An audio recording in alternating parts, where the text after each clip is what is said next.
Hello, guys. Take a deep breath. We're going back really far now, like 200,000 years far. Imagine waking up in a world where there's absolutely nothing built by humans. Nothing. No buildings, no roads, no light posts, just pure nature. And you? You're a Homo sapiens who just arrived on this planet, trying to survive in a place that wasn't made with you in mind. The first thing you feel when you wake up is the cold. That damp cold from dawn that gets into your bones.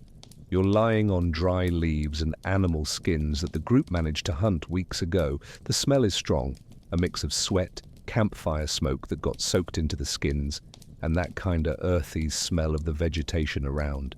It's not unpleasant, no, it's familiar. It's the smell of home, the way your mind knows home.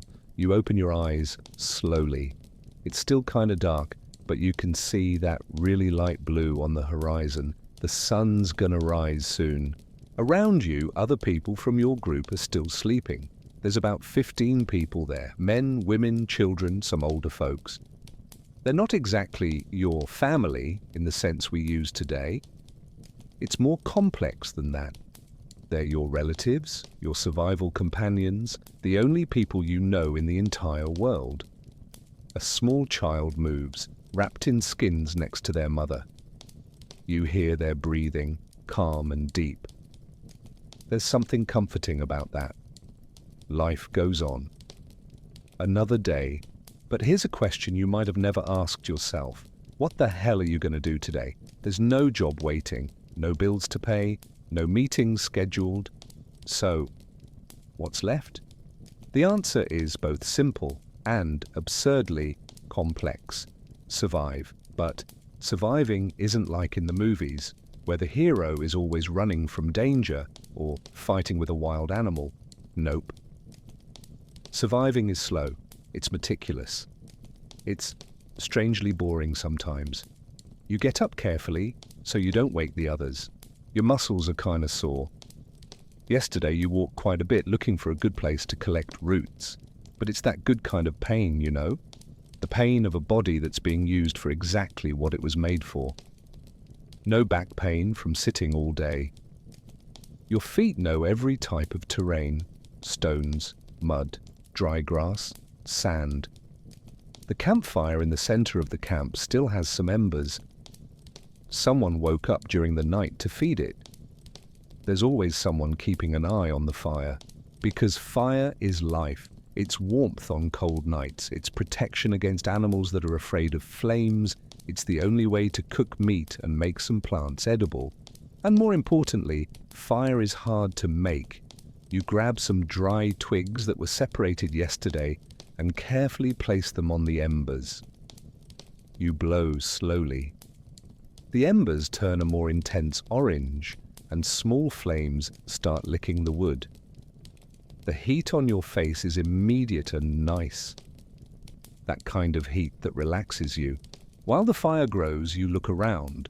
The camp is simple, basically a clearing protected by some large trees near a stream. You can hear the water running nearby, that continuous and peaceful sound that never stops. There are some basic structures made of branches and leaves like temporary shelters to protect from rain or wind, but nothing permanent. Because you're not going to stay here forever. And that's an interesting thing about the first humans. They didn't stay put. They were nomads. Not by romantic choice, but by pure necessity. Food doesn't stay in the same place forever. Animals migrate. Plants bear fruit at different times. So you migrate too. Always. How long are you going to stay in this place? Maybe a few weeks, maybe a few months, if the area is good. But eventually you'll have to pack everything up, which isn't much, and leave for another place. And you know what's crazy? You probably know a gigantic area of land, like hundreds of kilometers. Because over the years, you've been walking, going back, exploring. Every river, every type of tree, every rock formation, all of that is mapped in your minds. No GPS, no map, just memory. Now other people start waking up. An older woman gets up, stretches, makes a low sound of approval when she sees the fires lit. She doesn't say good morning because, well, the language you guys use doesn't exactly work like that. There are words, of course. You can communicate about complex things, where there's food, how an animal behaves, who's going to do what. But there aren't those social rituals we have today. No, please. Thank you. Excuse me. It's more direct, more functional. The woman approaches the fire and grabs a piece of dried meat that was stored, leftovers from the last successful hunt 3 days ago. She chews slowly, looking at the horizon that's getting lighter. You grab a piece too. The texture is tough, kind of rubbery. The taste is strong, smoked, salty from the way it was preserved near the fire. It's not bad, just different from any meat you'd eat today. And that's when the first real task of the day begins, figuring out what to eat today. Sounds simple, but it's not. Because you don't have a full fridge, you don't have a market on the corner. Every meal needs to be conquered, found, hunted, collected, and that takes time. A lot of time. 2 men get up and start checking the spears. Yeah, spears. Long pieces of wood with stone tips tied with plant fibers and animal tendons. Making one of these spears takes hours. First, you need to find the right wood. Can't be just any branch. It has to be straight, sturdy, the right size.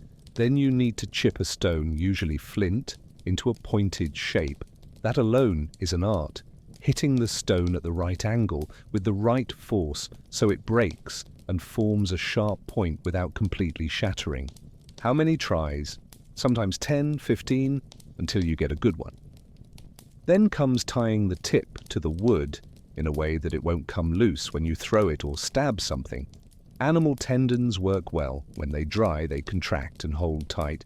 But you've got to know how to do it. There's a technique, and you learn that technique by observing since you were a kid. Watching the elders do it, making mistakes, trying again. These 2 men are going to try to hunt today. But it's not guaranteed they'll succeed. Actually, statistically, most hunting attempts fail. You can spend the entire day following an animal's tracks and come back empty-handed. And that's okay. It's part of it. Meanwhile, you and about 5 other people are going to do the activity that really sustains the group. Gathering. This is where one of the biggest surprises about the first humans' lives. You know that image of the caveman hunter? Well, it's not quite like that. Most of the food, or like 60 to 70%, came from plants, roots, fruits, nuts, seeds, leaves, tubers. Women generally did more gathering and men more hunting, but it wasn't a rigid rule. Everyone did everything depending on the situation, and gathering requires an insane knowledge of botany, like a level of knowledge that would impress any modern botanist. You look at a plant and instantly know if it's edible or if it'll kill you. And look, many poisonous plants look a lot like edible ones. The difference might be in the shape of a leaf, the color of a vein, the smell when you crush it between your fingers. A mistake here isn't like, I didn't like the taste. A mistake here can mean violent vomiting, convulsions, death. You also know exactly at what time of year each plant produces good fruit or fat roots. There are plants that are only worth collecting after the first rains. Others need to be picked before the intense heat, otherwise they get hard and bitter. It's an entire calendar stored in your head based on the seasons, the position of the sun, the behavior of animals, and more. You know where to look for each type of plant. That tuberous root likes moist soil near streams. That type of fruit grows better on slopes that catch morning sun. That medicinal plant that helps when someone has a fever only appears in specific rocky places. It's a gigantic mental map of the territory, marked not by street names but by types of vegetation, water sources, rock formations. Some plants need to be processed in a special way to remove toxins. You leave them soaking in running water for hours, or roast them in a specific way, or peel layers until you reach the safe part. And then there are all those plants that aren't for eating, but save lives in other ways. The bark of that tree there, when chewed, helps with toothache. The leaves of that other one, when crushed and placed on a wound, help stop infection. And there are plants that are used to make things, strong fibers to braid and make ropes or baskets, large and waterproof leaves to cover shelters when it rains. All of this is in your mind, and it's not memorization. No, it's living, practical, tested knowledge you learned by seeing, doing, sometimes making mistakes, other times getting it right. You grab a type of basket made of braided fibers, took 2 days to make this basket, and go out with the group. The sun has completely risen now and the temperature starts to climb. You walk through what we'd call today the African savanna. Tall grasses, some scattered trees, the immense blue sky above. It's beautiful, no denying it. But it's also dangerous. There are lions around here, leopards, hyenas. You're not the main predator in this ecosystem. Far from it. You're vulnerable. That's why you always walk in a group, always alert, always listening. Ever stop to think how long it's been since you really paid attention to the sounds around you? Not with headphones, not with music, not with the noise of cars and construction. Just natural sounds, birds, wind in the leaves, insects, water.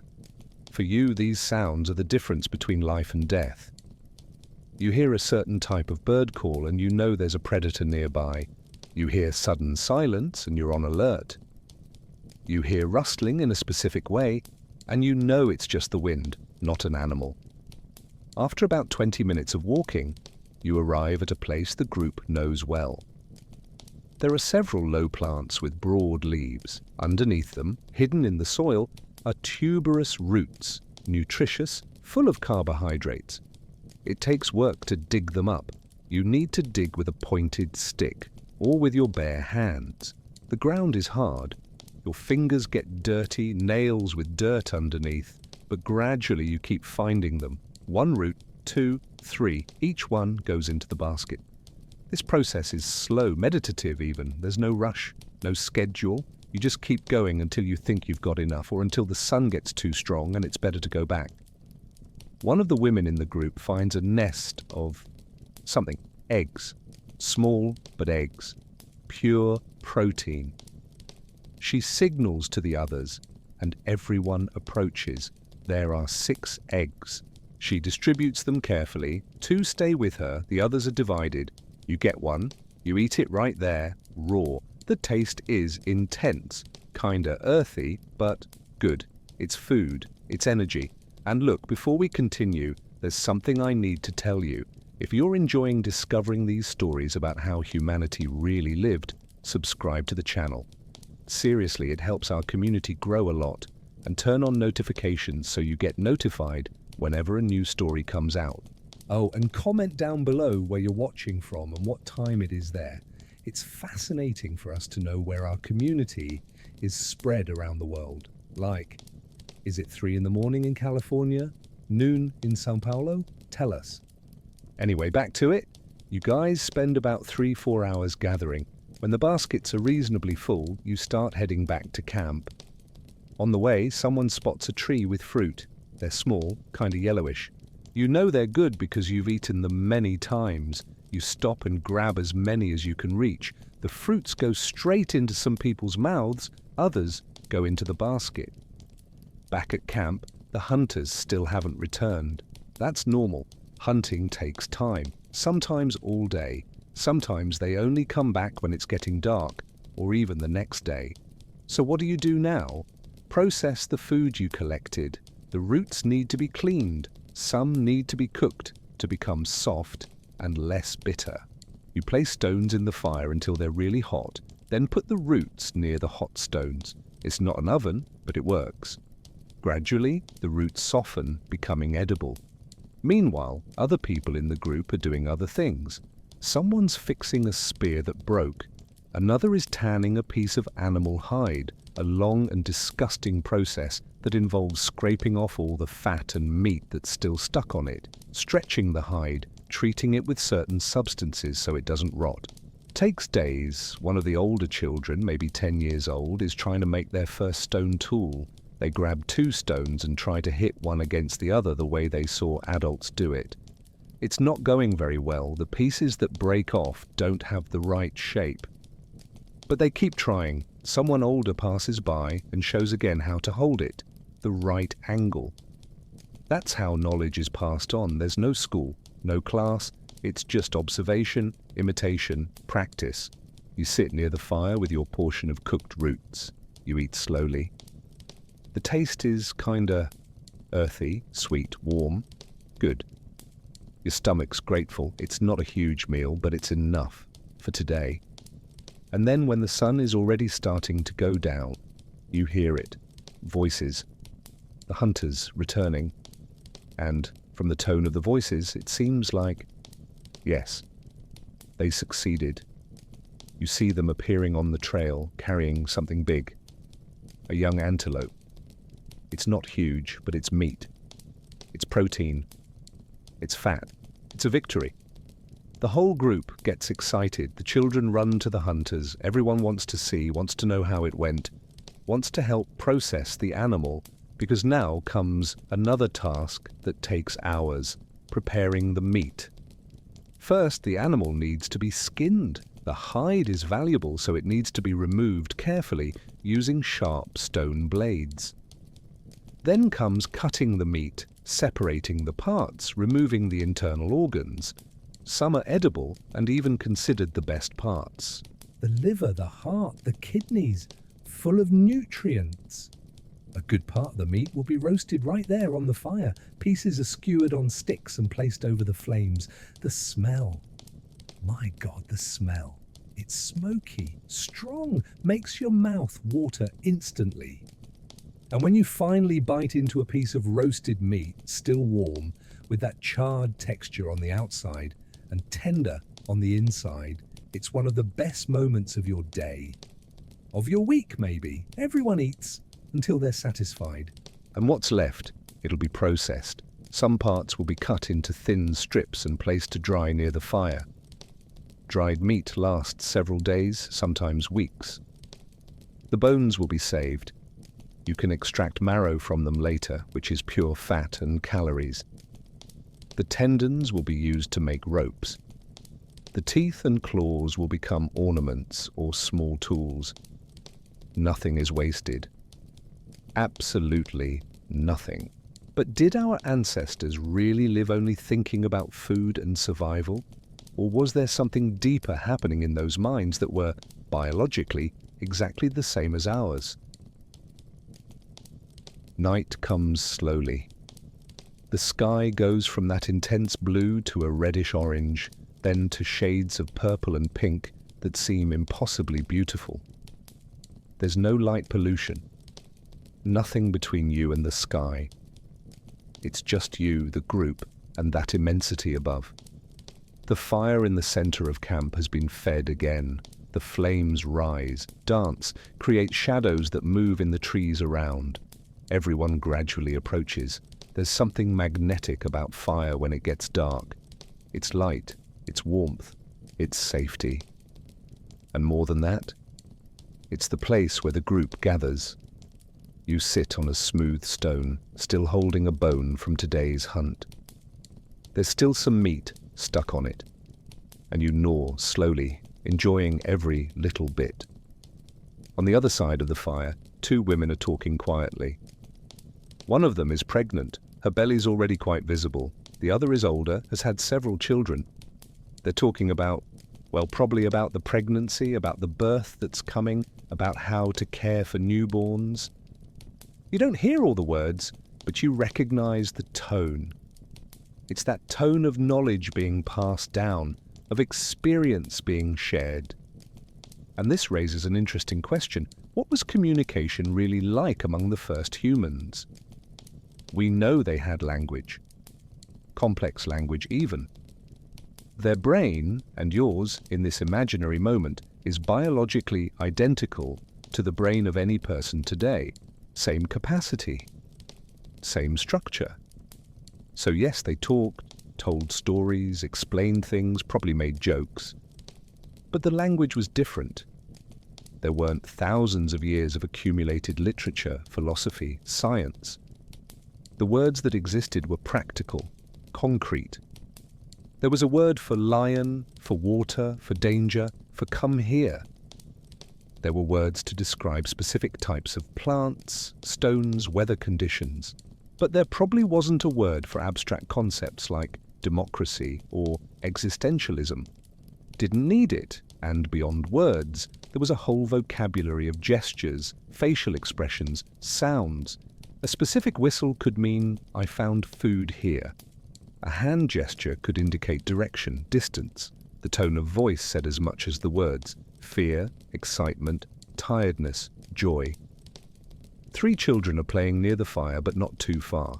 One of them, maybe 6 years old, is trying to imitate the hunters. She grabs a stick like it's a spear and makes throwing motions. The others laugh. A smaller child, about 3, tries to do the same, but loses balance and falls on their butt. Doesn't cry, just gets up and tries again. Ever noticed how children learn through play? It's not a coincidence. It's an ancient evolutionary strategy. Those children there aren't just playing, they're practicing. Practicing movements they'll need when they grow up. Practicing coordination, strength, precision. And they do it naturally without anyone needing to say, now it's time to train hunting. The 6-year-old leaves the stick aside and sits near one of the older men in the group. He must be about 40, 45 years old, which is already quite an age for this time. His face is marked, has scars, deep wrinkles around his eyes from years under the strong sun, but his eyes are still alive, alert. He's doing something with his hands. The child watches, fascinated. He's taken a piece of tendon, must be about 30 centimeters long, and is braiding it with plant fibers, creating a stronger and longer rope. His fingers move with a precision that only comes from decades of practice. Over, under, pull, tighten. The child tries to imitate with smaller pieces he gave her. Doesn't come out perfect, but the man makes a sound of approval anyway. That's how it starts. On the other side of the circle around the fire, you notice something that happens frequently but often goes unnoticed: grooming. 2 people sitting close to each other, and one of them is running their fingers through the other's hair, looking for and removing parasites, dirt, little bits of leaves and twigs. Might seem gross by modern standards, but here it's intimate, it's care, it's social. This grooming behavior isn't just about hygiene, though that's important too, especially in a world without shampoo or soap. It's about connection. When someone spends time caring for you like this, looking closely, touching carefully, it creates bonds. Releases good hormones in both brains. Reduces stress. Strengthens social ties. And these ties, they're literally life or death. Because here's a truth about early humans that many people don't realize. They were weak. Individually, they were extremely vulnerable. No claws, no big fangs, no venom, no natural armor, no exceptional speed. A human alone on the African savanna wouldn't last very long. But a group of humans? That changes everything. The group shares knowledge. If you don't know which plant is poisonous, someone else does. The group protects each other. While some sleep, others stay awake watching. The group hunts together, using strategy and communication to compensate for lack of brute force or speed. The group takes care of the vulnerable: small children, pregnant women, sick or injured people, the elderly. Speaking of the elderly, there's something fascinating about them in this context. In purely evolutionary terms, after you can no longer have children, you don't serve anymore to pass genes along, right? But humans have grandparents, have people who live decades after they stop reproducing. Why? Because they have value, immense value.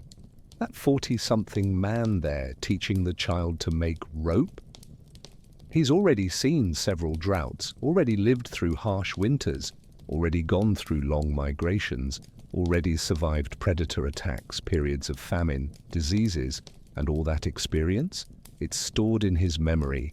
He knows things the young ones don't know, knows where to find water in places that seem dry, knows which edible plants only appear in certain rare conditions, knows how to recognize signs of weather changes days before they happen, knows stories from other generations, places the group used to frequent decades ago, things that worked or that went wrong. So yeah, he doesn't hunt as well as the young ones anymore, maybe doesn't gather as quickly, but he's valuable in other ways. He's a living repository of crucial information.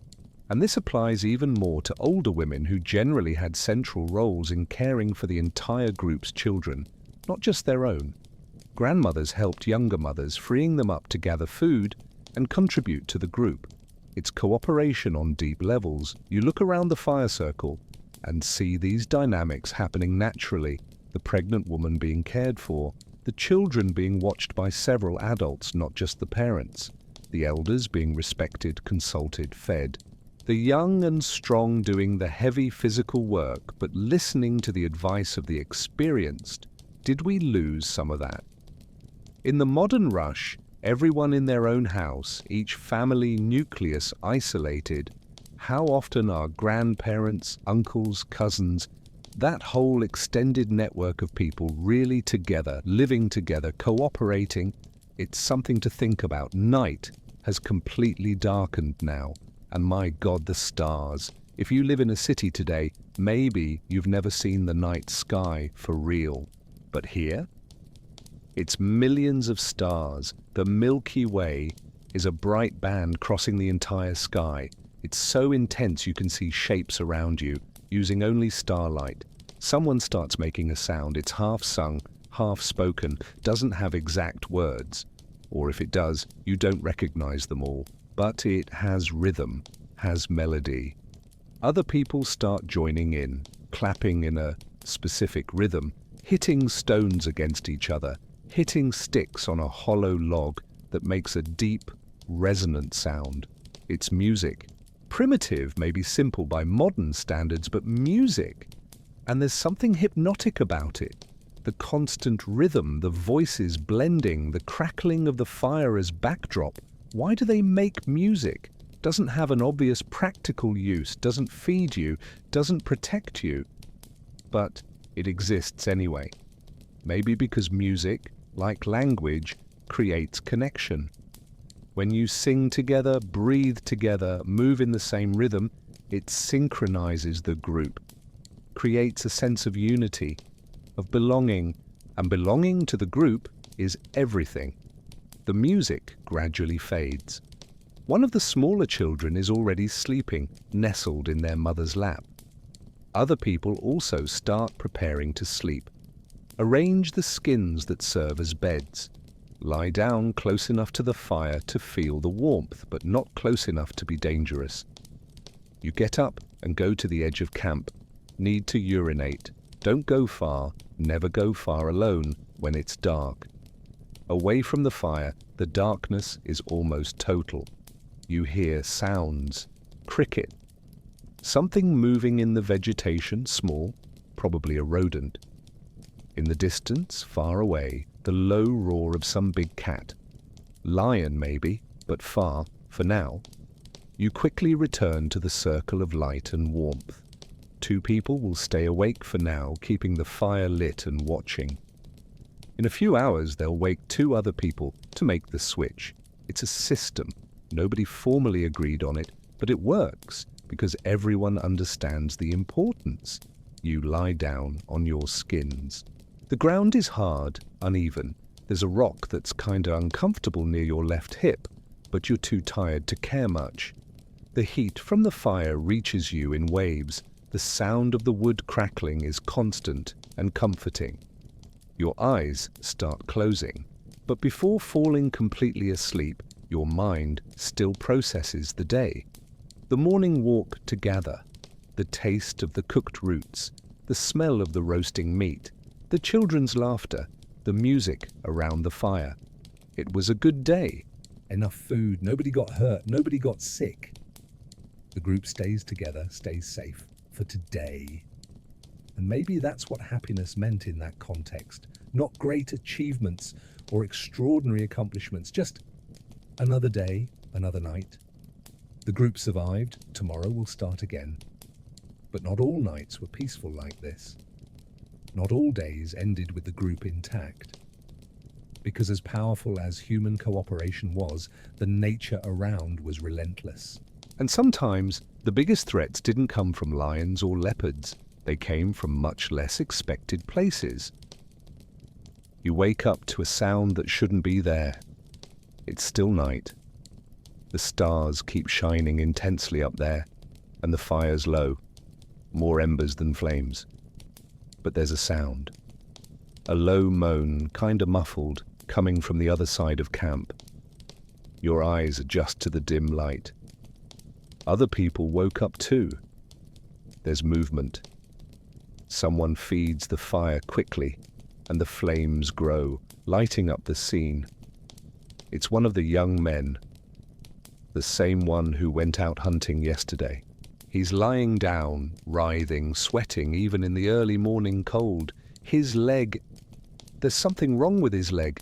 Even in the faint firelight you can see it's swollen, really swollen. The skin shines, stretched tight, and there's a strange discoloration, kind of reddish, spreading from the ankle to the knee. What happened? Apparently during yesterday's hunt he stepped on something, a big thorn, or maybe cut himself on a sharp rock. At the time it seemed like nothing. Hurt, bled a bit, but stopped. He barely even mentioned it. Just another small injury among so many that everyone has all the time. But now, less than a day later, that became this. An infection, and here's a brutal truth about early human life. Small injuries killed. Regularly.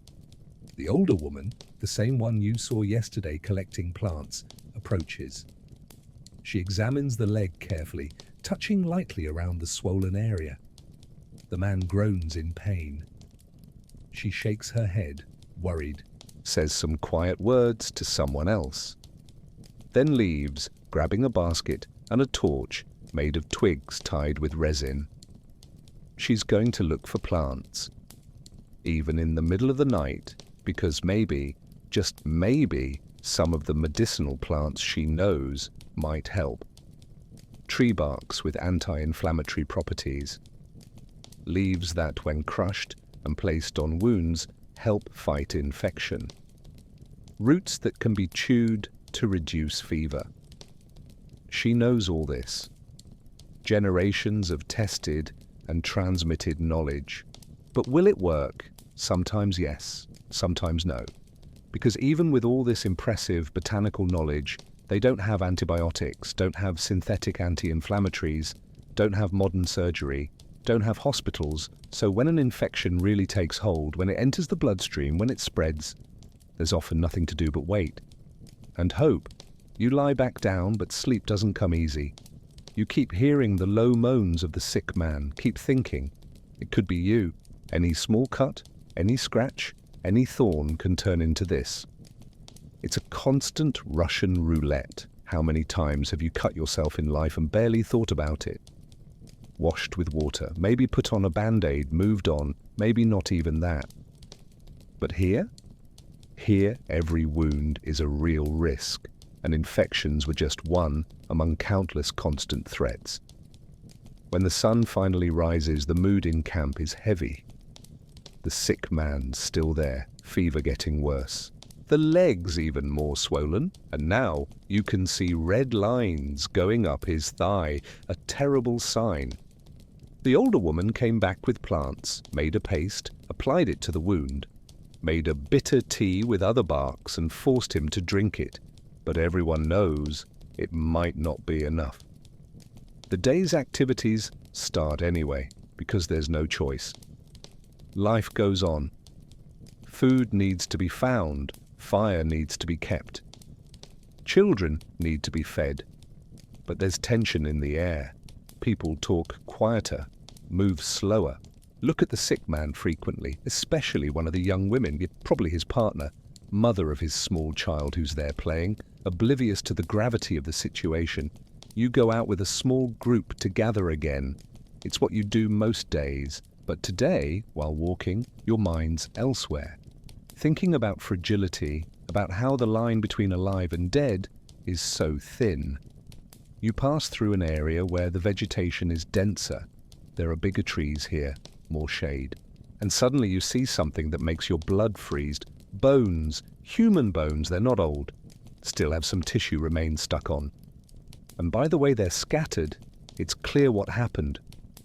Some predator, maybe a hyena, maybe something bigger. This person, and it was a person, can't help but think about that, was attacked, killed, devoured. Maybe wandered too far from the group. Maybe got lost. Maybe was surprised at night. There's no way to know if it was from your group or another group of humans in the region, but it doesn't really matter much either. The message is clear. You're not at the top of the food chain. The other people in your group see it too. Nobody says anything, just keep walking, a bit faster now, a bit closer together. Eyes sweeping the surroundings more carefully. It's easy to romanticize life in nature when you're safe in a house with locked doors. But the truth is, it was terrifying in many ways. You were never completely safe, could never totally let your guard down. Lions hunted humans.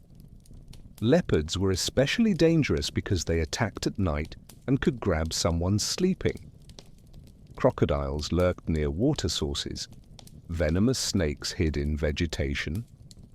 Even hippos, which seem clumsy and even funny to us today, were, and still are, incredibly aggressive and dangerous, killing more humans in Africa than any other large animal. And beyond the animals, there was the environment itself. Droughts could last months. Imagine that. Months without rain. Streams drying up. Vegetation wilting, animals migrating to areas with more water, and you having to follow or die of thirst. Except the journey to those areas with water could take weeks walking under scorching sun with increasingly scarce resources. People died on these migrations, the very young, the very old, those already weakened by disease or injury. They just couldn't keep going, and when it finally rained, there was the opposite risk. Torrential rains could transform a calm stream into a raging torrent in minutes, could flood low areas where the group had set up camp, could cause landslides, lightning could start fires, or worse, hit someone directly. Ever stop to think how removed we are from these dangers today? Most people live their whole lives without ever seeing a large wild predator, without ever truly starving, without ever needing to migrate for survival. We complain when the internet goes down, when the air conditioning breaks, when our favorite restaurants closed. Not that these complaints are invalid. They're real for the context we live in. But it puts things in perspective, right? What our ancestors would consider a bad day was of a completely different magnitude. You find some edible plants, fill the baskets, head back to camp. It's already mid-afternoon, and when you arrive, you see something you expected, but that still hurts to see. The man died. His body's covered with skins. The young woman, the partner, is sitting nearby, rocking the small child, with that empty expression of someone still processing. Other women are around her, touching her shoulder, her arm. They don't talk much. Just stay there. Presence. Death was much more common in this time. Infant mortality rates were sky high. Maybe half of children didn't make it to 5 years old. Women died in childbirth with terrifying frequency. Men died hunting, or in confrontations with animals, or in accidents. And everyone lived under the constant threat of diseases, infections, parasites. Average life expectancy was something around 25 to 35 years. Not because the human body couldn't live longer. If you survived the dangers of childhood, the threats of youth, you could live to 60, 70 years, but most didn't survive. Most died young, so everyone there had already lost someone. Parents, siblings, children, partners. It was part of life in a way that we today in developed countries can't even fully comprehend. What did they do with the bodies? It varied. Sometimes they buried them, digging a shallow hole with sticks and hands, covering with rocks to protect from scavengers. Sometimes they left them in specific places, elevated or hidden. Sometimes they simply abandoned them and migrated to another place. In this case, some of the men start digging. Not very deep, the soil is hard and tools are limited, but enough. The body is placed there, still wrapped in skins. Some of his things are placed alongside. The spear he made, some stone tools. Why? Hard to know for sure. Maybe they believed he'd need these things somewhere. Maybe it was just a ritual, a way to show respect. Maybe it was just the group not wanting to use things from someone who just died, not necessarily from superstition, but from grief. They cover with dirt and rocks. There's no elaborate ceremony, no long speeches. Some people cry silently. Others stay serious, contained. After a while, they return to camp. Life goes on, has to go on. But that night, around the fire, the mood is different, quieter. The music that would normally happen doesn't. People eat in silence, staring at the fire, lost in thought. And you keep thinking about mortality, about how each day is literally a gift, a victory over all of the things that could have killed you. It's not morbid thinking, necessarily. It's just reality. A reality that modern humans can ignore most of the time, but that your ancestors lived constantly. Did that change how they saw life? Did they appreciate the good moments more precisely because they knew how fragile they were? Or did they live in a constant state of anxiety? Probably a bit of both. They were human after all, with the same capacity for joy, sadness, fear, hope as anyone today. You look at the night sky again. The stars are still there, indifferent. They were there before you existed, will be there after. There's something simultaneously humbling and comforting about that. The small child of the man who died, 3 years old maybe, is sitting in his mother's lap. He doesn't fully understand what happened, just knows his father's not there anymore. He'll probably ask about it in the coming days, coming weeks. And the mother will have to explain as best she can, but he'll survive. The group will take care of him. Other men will teach him to hunt when he's old enough. Other women will help the mother feed him, protect him. Because that's how it works. That's how the species survives. Look, before continuing, there's something else important. If you're here, watching until now, leave a like on the video. Seriously, it helps a lot for the story to reach more people. And if you're not subscribed yet, subscribe now. We post new stories every week, and each one is a journey like this through humanity's past. Comment down below too. Tell us what you're thinking so far. Is it making you think differently about something? We read all the comments and love to know, all right? A few days pass. The group stays in the same area for now, food's still reasonable, and migrating right after a loss like this feels wrong somehow. Plus, there's the practical issue. The woman who lost her partner is grieving, less functional than normal. Giving her a few days to process makes sense, but life doesn't stop offering challenges, never stops. One of the children, about 8 years old, starts showing signs of illness. First, it's just tiredness, then comes fever, then an ugly cough with secretions. Their eyes get glazed, skin too hot to the touch. Respiratory diseases were common and deadly. Pneumonia, tuberculosis. Various infections that today would be easily treated with antibiotics, but back then were potential death sentences. The older woman again tries her medicinal plants. Teas to lower fever. Steam inhalations with certain leaves, but it's a shot in the dark based on past experiences of what sometimes worked. It's not science, it's not modern medicine, it's hope, empirical knowledge, and a lot of luck. This time, fortunately, the child improves. After 3-4 difficult days, the fever breaks, the cough diminishes, they start eating again, moving, will be okay. But it could have easily gone the other way, and everyone knows that. There are also accidents.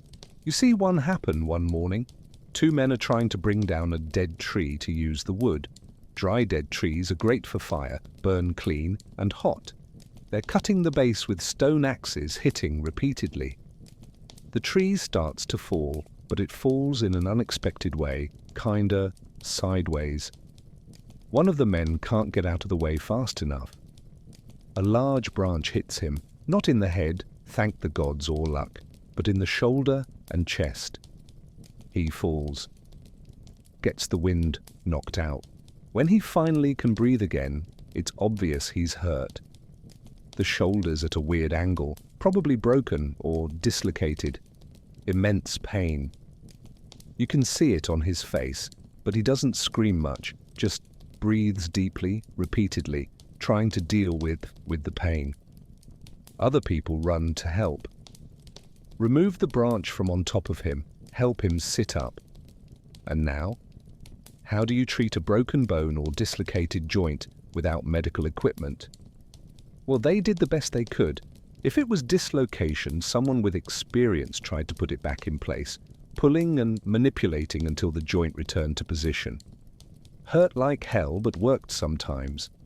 If it was a break, they tried to immobilize. Tied firm sticks around the limb like an improvised splint, using tendons or plant fibers as ropes. Kept it as still as possible and hoped the bone would heal right. Sometimes it healed well. Sometimes it healed crooked, leaving the person with limited mobility for the rest of their life. Sometimes it didn't heal, got infected, and the person died. And even when it healed, the recovery period was difficult. This person now can't hunt, can't gather efficiently, can't contribute as much as before, and in a group where everyone needs to contribute for the survival of the whole, that's complicated. But, and here's something beautiful, the group took care anyway. There's fascinating archaeological evidence of this, skeletons of early humans with serious injuries, degenerative diseases, disabilities, but who clearly survived for years after these conditions. How? There's only one explanation. Other people took care of them, fed them, protected them, carried them when necessary. In a world governed by pure natural selection, this wouldn't make sense. Why spend resources keeping someone who doesn't contribute?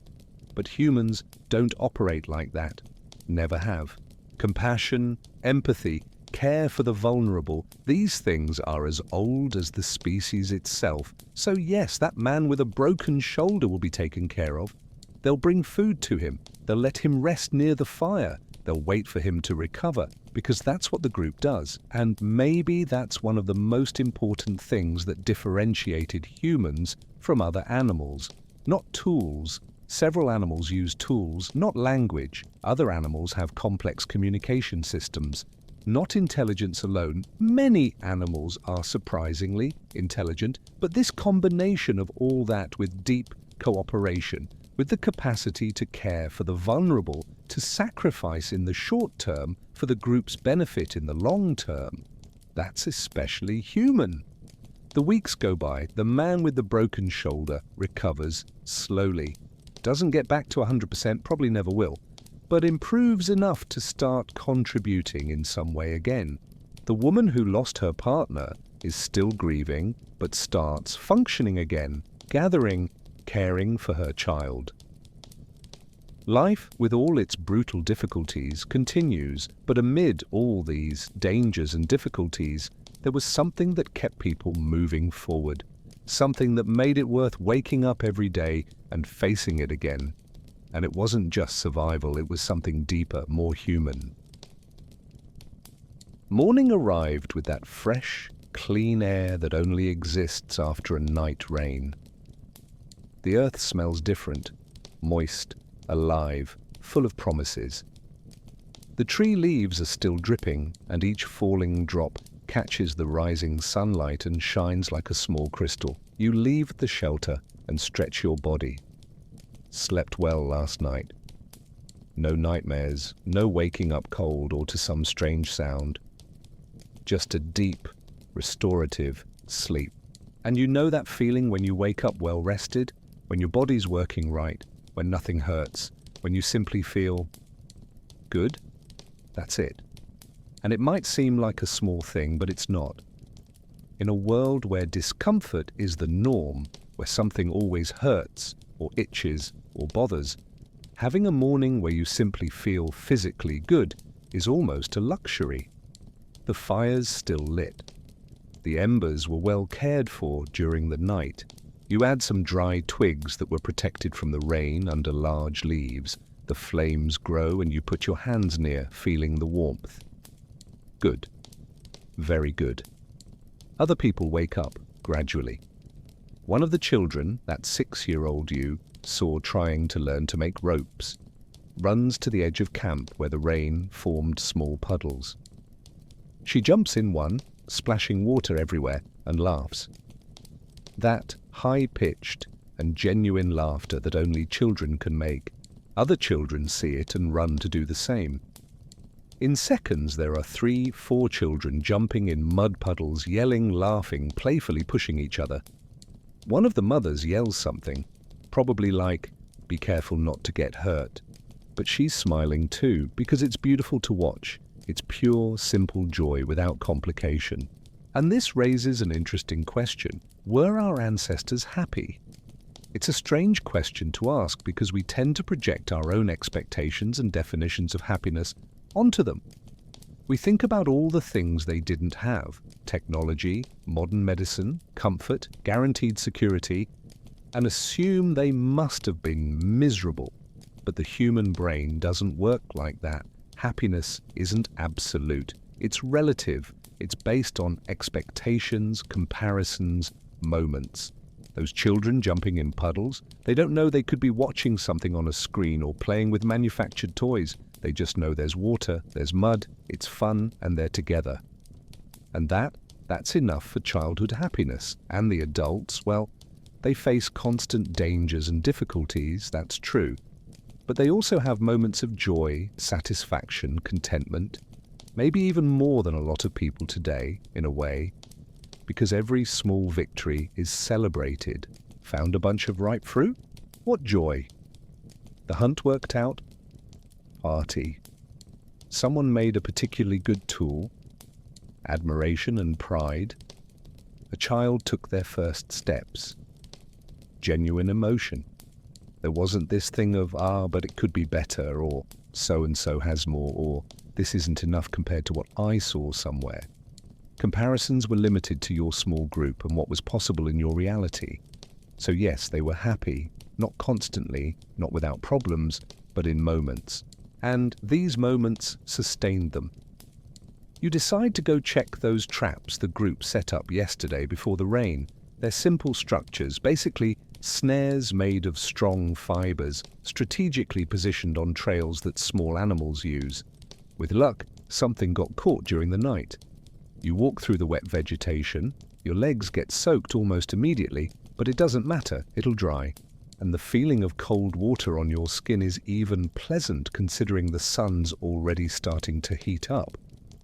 First trap, empty. Second, empty. Third, there's something. A small animal, looks like a rabbit, but not exactly. It's dead, the snare tightened around the neck during the struggle to escape. You release it from the trap, readjust the snare to try again later, and put the animal in your improvised bag made of hide. It's protein, not much, barely enough to feed 2 people. But it's something and added with what other people will gather or hunt. It'll make a meal. On the way back, you hear a specific sound, a type of bird you know. And where there's that bird, there's usually a certain type of tree. And that tree, it's bearing fruit now this season after the rains. You change direction, following the sound. And yes, there it is, a medium tree full of small, dark fruits. They're kind of sour, but nutritious and refreshing.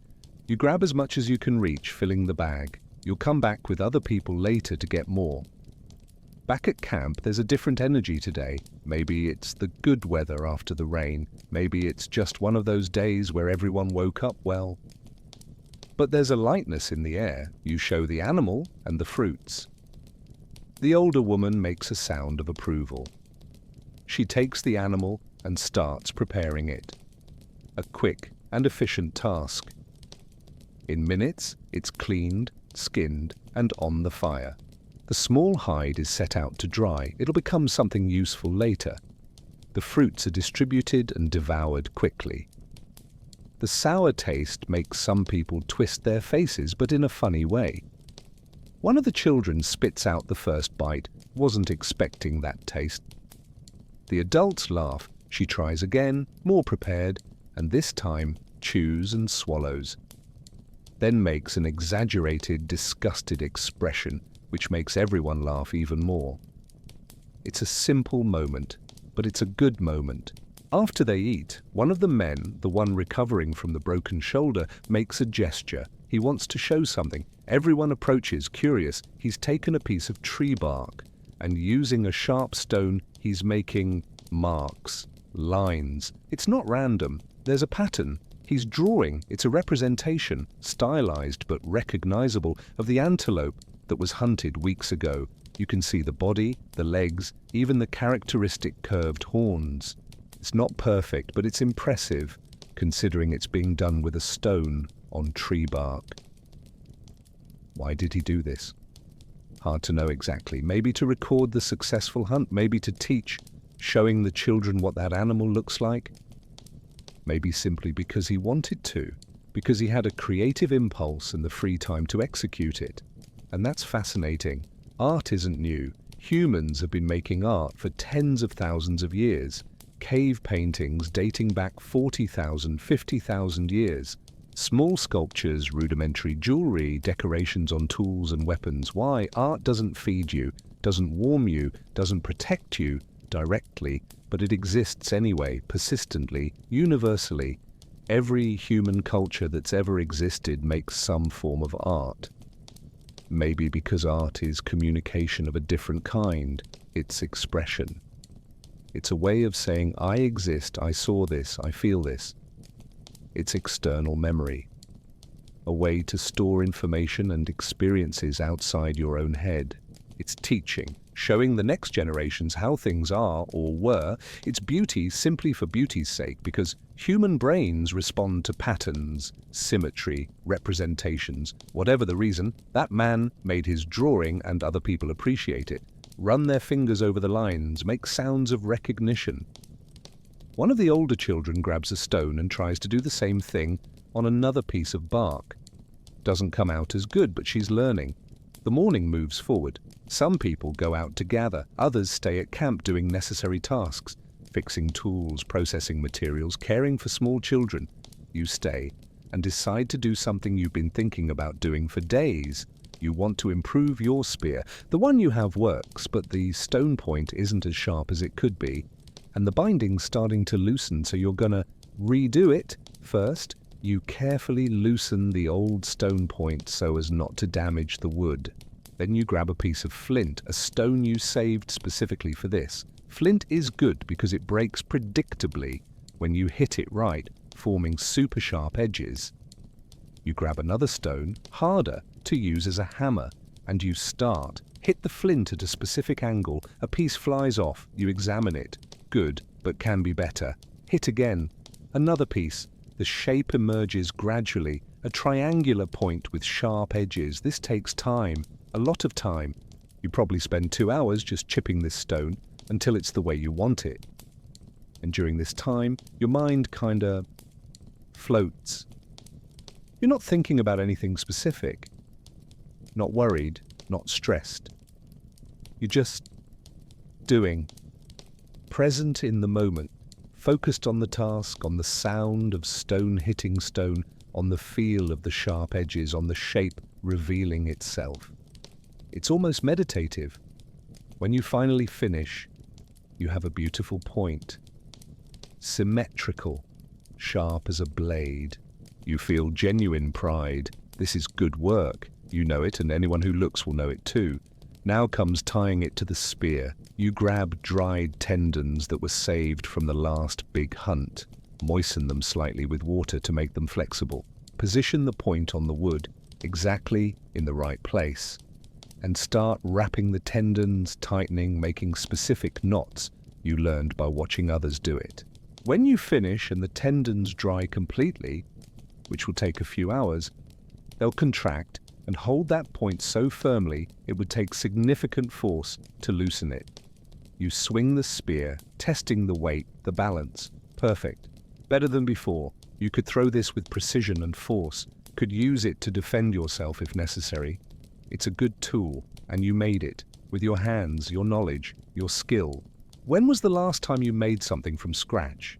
Something functional, necessary, using only raw materials and your own skills? Most people today never do that.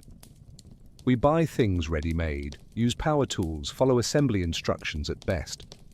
But create something completely from scratch, it's rare, and there's a satisfaction in that that's hard to describe. A tangible connection between effort and result, between vision and execution, between problem and solution. Your ancestors felt this constantly. Every tool, every piece of clothing, every shelter, everything was made by them. And when something worked well, when it was well made, it meant something deep. The day passes peacefully. No dramas today, no emergencies. It's just a normal, good day. The kind of day that was probably more common than we imagine, but that doesn't appear in stories because it's not dramatic enough. But these days were important. They were the days that sustained. That allowed recovery. That created positive memories to counterbalance the difficulties. In the late afternoon, the people who went out gathering come back with good news. They found a place with many good tubers, brought full baskets.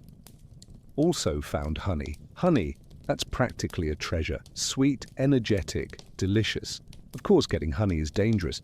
Bees don't like having their hives invaded, but with smoke to calm them and careful movements, it's possible and totally worth it. The honey is distributed in small portions. Each person gets a bit on their fingers to lick. The taste explodes in your mouth. Intense sweetness, pure energy. It's maybe the tastiest thing you've eaten in weeks. Everyone's smiling, licking their fingers, trying not to waste a single drop. The children get particularly excited. They'll probably be kinda hyperactive with all that sugar. It's not something they consume frequently, but that's okay. Let them play, run, burn energy. It's joy.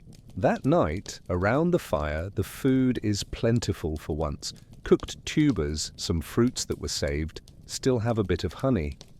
And that small animal from the trap, cooked and divided into tiny pieces, but appreciated nonetheless. Everyone eats until satisfied. Not excessively full, it's never quite that much, but satisfied, comfortable. And then someone starts making those musical sounds again. But today there's a different energy, more joyful, faster. Some people start clapping to the rhythm, others stomp their feet on the ground. And then they start dancing. It's nothing elaborate, no choreography. It's just movement to the music, jumping, spinning, swaying. Some people make movements that seem to imitate animals, the leaps of an antelope, the heavy walk of an elephant. Others just move in ways that feel good, that feel right. The children imitate the adults, adding their own interpretations. One of them just keeps spinning in circles until dizzy and falls down laughing, gets up and does it again. You watch for a moment, feeling the rhythm. And then something in you decides, why not? You get up and join. Let your body move with the music, with the rhythm, without thinking much, just feeling.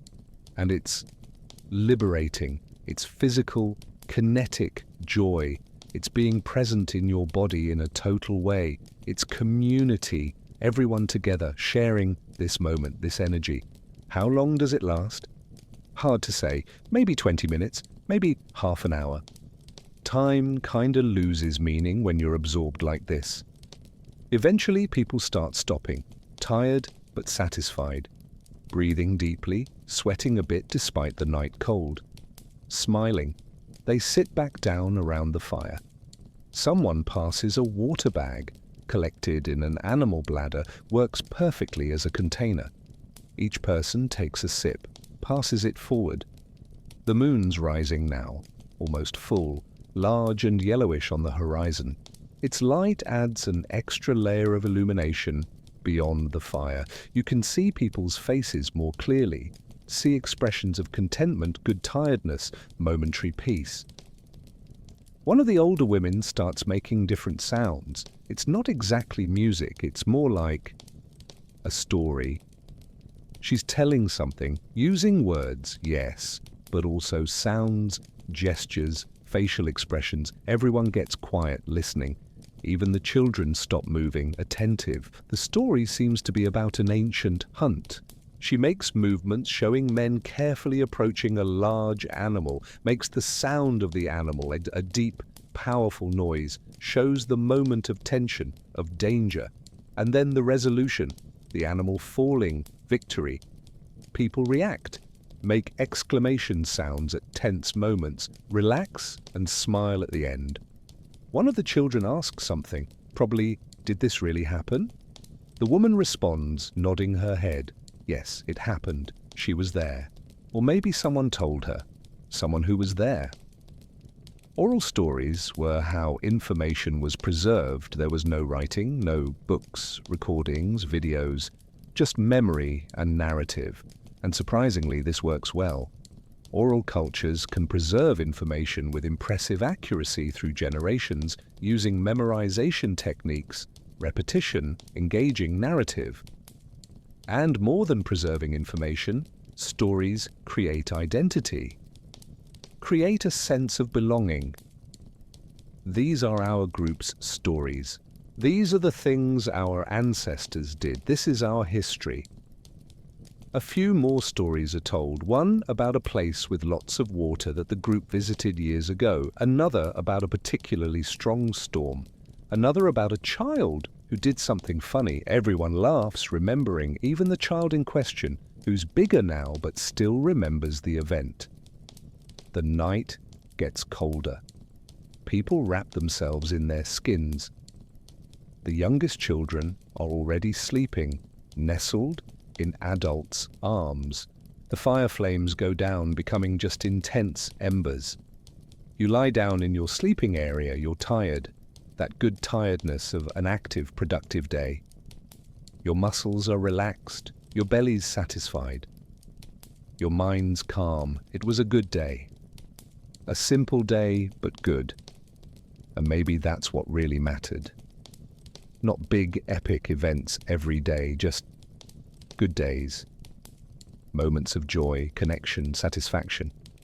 Small victories, work well done, shared laughter, stories told.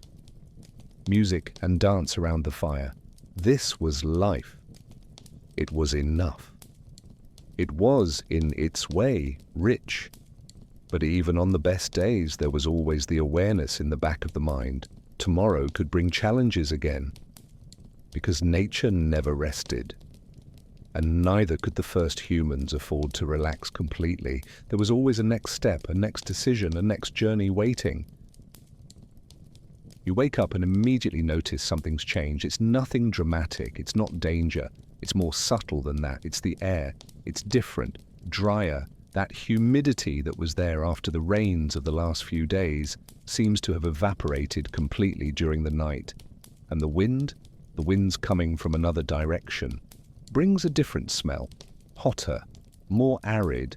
You sit up and look around. Other people are also waking up, and you see on their faces they noticed the same thing. Some of the elders get up and stand still, quiet, just feeling, observing, listening. One of them, that 40-something man you saw teaching the child to make ropes, walks to the edge of camp. looks at the sky, at the horizon, at the trees, grabs a handful of dry earth in his hands, lets it run through his fingers, smells the air deeply. After a few minutes, he returns to the center of camp, says a few words to the older woman, the group's healer. They talk quietly, seriously. Other adults approach, listen, participate in the conversation, and gradually it becomes clear what's being discussed. It's time to migrate, not today, necessarily, but soon, very soon. The signs are all there. The wind direction changing, temperature rising, the plants around starting to wilt even with the recent rain. Some types of birds that are usually around have disappeared, probably already left for other areas. All of this points to the same thing, the dry season's coming. And when it really arrives, this region will become inhospitable, the stream water will decrease, maybe dry up completely, the vegetation will wilt, the animals will migrate, and if the group stays, they'll go hungry and thirsty, so they need to go. It's that simple, but where? That's where generations of accumulated knowledge comes in. The elders know they've made this journey before, several times. They know they need to go in the direction where the sun rises, following the valley of the big river that's several journeys from here. In that region, there are springs that never dry up completely, even in the hardest season. There are different trees that bear fruit even in the dry. There are caves where the group can shelter. It's far. It'll take... how long? Hard to measure in modern terms because it's not a continuous walk. You walk a few hours, rest, collect food along the way, camp, sleep, start again. Maybe 2 weeks, 3 to get there. Depends. And the journey won't be easy. There are young and healthy people in the group, yes. But there are also small children who can't walk long distances. There's that man still recovering from the broken shoulder. There's the pregnant woman who's getting heavier and heavier, making movement difficult. But there's no choice. The alternative is to stay and face certain hunger, so they go. The next few days are preparation. And it's fascinating to observe how each decision needs to be intentional. What to take? You can't carry much. Everything needs to be carried on backs, in hands all the time. So each item needs to justify its weight. Essential tools, spears, stone axes, knives, yes, definitely. Without these, they can't hunt, process food, defend themselves, skins for protection and warmth. Some, the best ones. The older and worn ones are left behind. Water containers, absolutely essential. Dried animal bladders that can be filled and tied, some hollow gourds that work well. This could be the difference between life and death if they take too long between water sources, fire-making tools, some specific twigs, good flint for creating sparks, dry material to catch fire easily. Losing the ability to make fire would be disastrous. Food, they grab as much as they can in the days before leaving. Dry meat in sun and smoke. Collect all the roots, fruits, seeds they can find. But it won't last the whole trip. They'll need to gather and hunt along the way. Ever thought about having to make these decisions? What's essential versus what's just convenient? What's worth carrying for the weight and space it takes up? We have so much today, so much excess, that we rarely need to make these tough choices. There's also the emotional issue of leaving a place. You've been here for how long? A few months maybe. It's not much in absolute terms. But it's enough time to create familiarity. You know every tree around. Know where the soil is softer to sit on. Know the specific sound the stream makes at night. Have memories here. The successful hunt, the night of dance and music, the man who died and was buried not far away. But you can't be sentimental about it. Survival requires movement. Always has. On the morning of departure, everyone wakes up early. The fire is carefully put out, not necessarily from environmental concern, but because uncontrolled fire is dangerous and some other group might pass through here later. The last things are tied, arranged. The smaller children are placed on adults' backs, tied with skins and fibers in a way that leaves hands free. The 3-year-old goes on her mother's back. She doesn't really understand what's happening, but feels the seriousness in the air and stays quiet. And then you leave. Leave the camp behind and start walking. The pace is slow, much slower than if it were just healthy adults. You walk maybe 3-4 kilometers and the group already needs a break, not because they're physically tired, but because the children need to get down and move a bit, stretch their legs, because someone needs to adjust the load they're carrying, because it's smart to conserve energy. During these breaks, people spread out a bit, always keeping visual contact. Look for food. Here, there are some small fruits on a bush. They're not wonderful, but they're edible. They take them. There are signs that small animals pass through frequently, maybe worth setting a quick trap. They decide no, they don't have time. The landscape around changes gradually as you walk. The vegetation gets a bit different. The trees are types you recognize, but the proportion changes. There's more of that thorny type here, fewer fruit trees. At the end of the first day, you probably walked, What? About 12? 15 kilometers? Not much. But with the whole group, with children, with people carrying weight, it's respectable progress. You camp in a place the elders clearly know. There's a rock formation that offers some protection from wind. There are dense bushes around that create a natural barrier. And most important, there's water, a small spring coming out between the rocks. Not much water, but it's fresh and clean. The ritual of setting up camp is quick and efficient because they've done this hundreds of times. Fire first, always fire first. Someone's already organizing combustible material while others use tools to create sparks. In minutes, there's fire. Safety? Then comes organizing sleeping areas. Some skins are spread out. Nothing elaborate because they're leaving again tomorrow early. Just enough to not sleep directly on the cold ground. Food is distributed. Mainly things they brought because there wasn't much time to gather today. Dried meat, some roots. It's enough, but it's not a feast like a few days ago. Night falls and everyone's tired. It's not just physical tiredness from walking. It's mental tiredness from being in motion, in less familiar territory, with heightened awareness of risks, so conversation is minimal. The children eat and sleep quickly, the adults do the same. Only 2 people stay awake watching, as always. You lie down and look at the sky. The stars are different from here.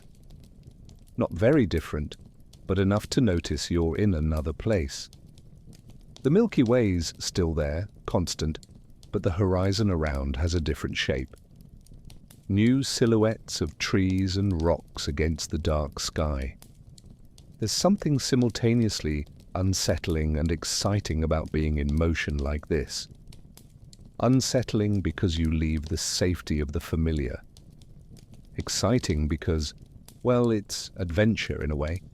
It's new. It's exploration, even if it's exploration of places the group already knows. The next few days follow a similar pattern. Wake up early. Walk while the sun's not too strong. Pause midday to rest and gather. Walk a bit more in the late afternoon. Camp before it gets dark. Repeat. But on the 4th day, something happens. You're crossing a more open area with fewer trees. And up ahead, maybe a kilometer away, you see people. It's not your group. It's another group. From a distance, you can count maybe 10, 12 people, also in motion, also clearly migrating. Your group stops, gets tense, hands instinctively go to spears, because another group can mean several things and not all are good. What were interactions like between different groups of early humans? This varies a lot depending on various factors. If the groups know each other from previous interactions, it can be positive.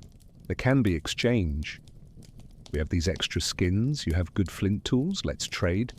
There can be information exchange, and there's lots of food in that direction. We saw a big lion over there, be careful. There can even be people exchange, young people going from one group to another, which was important to avoid genetic problems from groups that were too closed.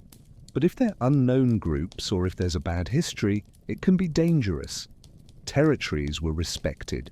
Resources were limited. Conflicts could happen. In this case, the elders of your group keep watching. The other group also stopped and is looking. The distance between you allows evaluation without immediate confrontation. After some tense minutes, someone from the other group makes broad gestures. They're not threatening, they're more like, "We're just passing through, no problems." One of the elders of your group responds with similar gestures. "Us too, we're going in that direction. No intention of conflict." The two groups keep watching each other for another moment. Then, by silent mutual agreement, they continue their journeys, but on slightly different routes, maintaining respectful distance. The tension in your group takes a while to dissipate. But there was no confrontation. This time. Look, if you're following along this far, and these stories are making you think differently about humanity, about our origins, leave a like now. It helps a lot. And if you're not subscribed yet, subscribe. We have so many more fascinating stories about the human past. Comment too. Which part of this early human journey surprised you most so far? We love reading your comments. All right, moving on. The migration days continue, and gradually you notice changes in the environment. It's getting drier, that's clear. But also, there are new things, types of plants you didn't see in the previous region. Different animals. You see tracks you don't recognize, hear calls from unfamiliar birds, and this presents challenges. That detailed knowledge you had about each plant, each animal, each characteristic of the land, part of it doesn't apply here. You still know general principles, of course, but specific details need to be relearned. Fortunately, the elders know this route. They've been here before. They know which local plants are safe, which are dangerous. They know where there's water hidden in places that would seem dry. They know how to read subtle signs that you're on the right path. This knowledge is literally priceless. Without it, the journey would be 10 times more dangerous. It would be trial and error, with potentially fatal errors. This reinforces something we've already talked about, the immense value of the elderly. They're walking libraries of survival information. They're human GPS. They're guides who've already made this journey and can lead the younger ones safely. In modern society, especially in more developed places, we often marginalize the elderly, put them in nursing homes, visit rarely, don't value their knowledge because things have changed so much that what they know isn't relevant anymore. But did we lose something important in that? Is there wisdom about life, about relationships, about resilience that doesn't change that much with technology? On the 8th day of the journey, something changes. The terrain starts getting more rugged. There are more rocks, more ups and downs, and then you see on the horizon mountains. They're not huge, but they're definitely higher than anything in the region you left. And the elders are nodding, satisfied, because those mountains are a landmark. It means you're close. A few more days and you'll arrive. The group's mood improves visibly. People walk a bit faster, talk more. The children, who were getting irritated and tired from the long journey, also cheer up, feeling the adults' energy. 2 days later, you start climbing the slopes. It's more physically difficult, but there are advantages. The temperature here is milder even with the heat increasing. There's more vegetation because there are springs in the mountains, and there's protection. Narrow valleys, caves, places where it's easier to defend if necessary. And then, at the end of the 11th day of the journey, you arrive. It's a place the elders clearly know well. A fertile valley between 2 mountain slopes. There's a river, not big, but constant, with clean water flowing over rocks. There are large trees offering shade. There's a wide cave at the base of a cliff, protected from rain and wind. And most important, there's food. You see fruit trees, see signs of animals, see plants you recognize as edible. This place will sustain them through the dry season that's coming. The group enters the valley with that mixture of exhaustion and relief. They made it, they arrived, they survived the journey. That night, even tired, there's celebration. Not as elaborate as that dance night weeks ago, but there's music. There's sharing of fresh food they gathered upon arriving. There's that feeling of, we've come home. Not permanent maybe, but for now. For this season, this is home. You lie down that night on the cave floor, more comfortable than it seems, with fine sand that's molded over years. Look at the cave opening, at the starry sky outside, at the fire burning at the entrance. It was a difficult journey, but you did it together. And now you have a new place to explore, to know, to live. But adapting to this new territory would bring its own challenges, because every place, however promising it seems, holds its secrets and dangers, and the group was about to discover some of them. The first days in the new territory are of cautious exploration. You wake up in the cave that first full morning, and it takes a second to remember where you are. It's not the open camp you knew weeks ago. It's protected, enclosed, different. Sunlight enters through the cave opening at a specific angle, creating patterns on the stone walls. There's something comforting about being in a cave. The stone walls are solid, permanent, in a way that temporary shelters of branches and leaves never were. The temperature in here is more constant, cooler during the day, warmer at night because stone insulates. And there's that sense of protection. Nothing can attack you by surprise from the sides or behind. Only through the entrance, which can be watched and defended. But caves also have their problems. If there's not good ventilation, fire smoke can accumulate and make it hard to breathe. Fortunately, this cave is large and has enough openings. Some creatures also like caves. Bats, snakes, even larger predators sometimes use them as dens. So before settling in completely, the group checked every corner, every crevice, making sure there were no unwanted occupants. You leave the cave for the valley. The morning's cool, moist with dew. The river makes that continuous and relaxing sound of running water. You walk to the bank and kneel. The water is crystal clear, so clear you see every stone at the bottom. You dip your hands, bring them to your mouth, drink. It's ice cold, pure, delicious. Then splash some on your face, your neck. Wake up completely. Other people are also coming out, doing the same thing. Drinking, washing. Some of the children are already playing in the shallow water, looking for interesting pebbles, small fish you can sometimes see. And now the real work begins. Learning this place. A group goes out to explore. You go along. The mission is simple but crucial. Map the nearby territory. Where's there water besides this main river? Where are the best places to gather? Where are there signs of huntable animals? Where might there be hidden dangers? You climb up the mountain slope, following a trail that seems to be used by animals. The vegetation here is different from the flat savanna you left. There's more shade, more moisture. Mosses grow on rocks and tree trunks. Large ferns occupy the shadiest spots.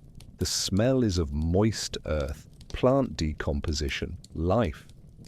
And you start seeing plants you haven't seen in months. Some you recognize. Your group has been in this region before, so the knowledge is there, kind of dormant in memory. That one there, with large leaves and red veins, has edible roots, but only after cooking well. That other one, with small white flowers, the leaves can be chewed when you have a stomachache. But there are plants you don't know. And here's where the older woman, the healer, comes in. She approaches these unknown plants carefully, looks at the leaves, the shape, the color, smells, sometimes takes a tiny leaf and chews just a tiny bit, the minimum possible, tasting the flavor, then spits. waits to see if there's any reaction. It's a careful and gradual testing process. Sometimes she recognizes a plant by similarity to others she knows. This one here is related to that one we used there. See how the leaves have the same shape? Probably has similar properties. Other times, she simply doesn't know and decides it's not worth the risk. Better to ignore than risk poisoning. How much knowledge do you have to do this? To be the person the group trusts to determine what's safe to eat or use as medicine? It's an enormous responsibility. One mistake can kill someone, but getting it right means being able to access resources that others couldn't. You continue exploring and find something interesting. An area where the soil is different. It's more reddish clay, and the older woman makes a sound of satisfaction. She kneels, grabs a handful of this clay, kneads it in her hands. She's testing the texture, the plasticity. This clay is useful.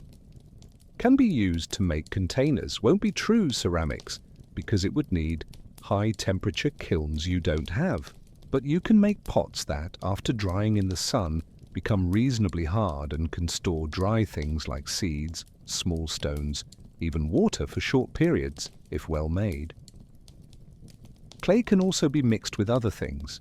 Plant fibers, for example, to make construction material, can be used to seal cracks in shelters, can even be used on the body.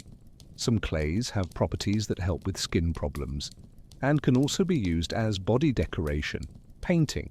You mentally mark where this clay deposit is. You'll come back. Higher up the slope, someone finds something even better. Flint, a rock outcrop where good quality flint can be collected. And this? This is treasure.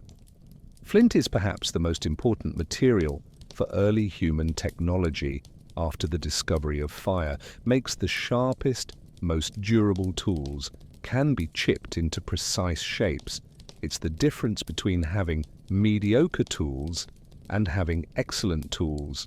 And not every place has good flint. Some regions have bad stone that breaks irregularly, or that's not hard enough. Finding a reliable source of quality flint means you can make and repair tools whenever necessary. Can even make extras to trade with other groups if you meet them. Everyone's clearly excited about this discovery. They grab some pieces to take back and test, but mark the place well. This outcrop will be visited many times in the coming months. Returning to the lower part of the valley, you explore the riverbanks more carefully and discover there are fish here. Not many, not big, but there are. You see them swimming in deeper pools, reflecting sunlight when they move. Catching fish without modern equipment isn't easy. You don't have a fishing rod, hook, line, but there are methods. You can make simple traps, barriers of stones and sticks that direct fish into an enclosed space where you can grab them with your hands or spear them with a sharp lance. You can use natural poisons from certain plants that, when dissolved in water in enclosed areas, stun the fish, but don't make them dangerous to eat. You can simply have a lot of patience and wait for the right moment to try to grab with your hands. None of these methods is super efficient, but fish is protein. It's variety in the diet. So it's worth the effort. In the following days, the group gradually settles in. The cave is organized more permanently. Specific areas are designated for different activities. Here's where tools are stored. There's where skins are stacked. Over there's the area to prepare food. The fire has a fixed place with stones around to contain and reflect heat. The children also gradually learn the new territory. They explore with the natural curiosity of childhood, but always supervised, because this place is still unknown. And unknown means potentially dangerous. And then, one afternoon, danger appears unexpectedly. One of the children, that 8-year-old, comes running, yelling. She's pointing at the river, agitated, trying to explain something. Adults run to see what happened. And there, on the riverbank, you see tracks. Large, round tracks with claw marks. Fresh. very fresh. Leopard. The mood in the group becomes tense immediately. Leopards are perhaps the most dangerous predator for humans in this type of environment. They hunt at night. They're silent. They're strong enough to grab a person, especially a child, and drag them up a tree. And unlike lions, who generally avoid humans unless very hungry, leopards are more opportunistic. So the group needs to adapt. New unspoken rules are implemented immediately. Nobody goes out alone, especially near dawn or dusk when leopards are most active. Children are kept closer to adults. At night, the fire at the cave entrance is kept bigger and more intense. Predators fear fire. And for several nights, there's increased vigilance. Always 2 people awake, always alert, listening to every sound, every movement in the shadows beyond the fire's circle of light. 3 nights later, the leopard appears. You're awake, watching, along with one of the younger men. And suddenly you see 2 eyes shining in the darkness, reflecting the firelight. The unmistakable shape of a large feline, crouched watching. Your heart races. You nudge your watch companion, point discreetly. He sees too. Slowly, without sudden movements, he grabs more wood and throws it on the fire. The flames rise. You both stand up, grab spears, get ready. The leopard doesn't move, just stays there, watching, evaluating, deciding if it's worth the risk. And then, after what seems like an eternity but is probably just a minute or 2, it turns and disappears into the darkness. You hear rustling vegetation moving away, and then silence. Your watch companion lets out the breath he was holding. You both stay extra alert for the rest of the night, but the leopard doesn't return. In the following days, there are no more signs of it. It probably decided that humans with fire and spears aren't worth the effort when there's easier prey in the valley. But the lesson remains. This place, however beautiful and fertile, has its dangers. Constant vigilance is still necessary. Did our ancestors live in constant fear? Probably not paralyzing fear, because if so, they wouldn't do anything. But constant caution? Yes. An ever-present awareness that danger can appear? Definitely. Is it mentally exhausting to live like this? Imagine so. But it was simply reality. As the weeks pass, the group becomes more comfortable in this new territory. You discover trees that bear fruit abundantly, not now, but will in a few weeks. You discover certain small animals make burrows on the slopes and can be hunted or trapped. You discover a second water spring, smaller but convenient, closer to the cave. The pregnant woman who traveled with the group? She's getting even heavier. Birth must be near now, and preparations are being made. The older woman collects specific plants. She knows help during and after childbirth. Some soft skins are set aside to wrap the baby. A more protected and quiet area of the cave is designated for when the time comes. And then, one night, it begins. You wake up to low sounds of effort. The pregnant woman is in labor. Other women, especially the older ones, are already around her, helping, guiding, supporting. You, as a man, don't participate directly. It's not your role. So you stay on the other side of the cave with the other men and some older children, waiting, listening. Childbirth is dangerous. You know that. Everyone knows. Women die in childbirth frequently. Babies die even more frequently.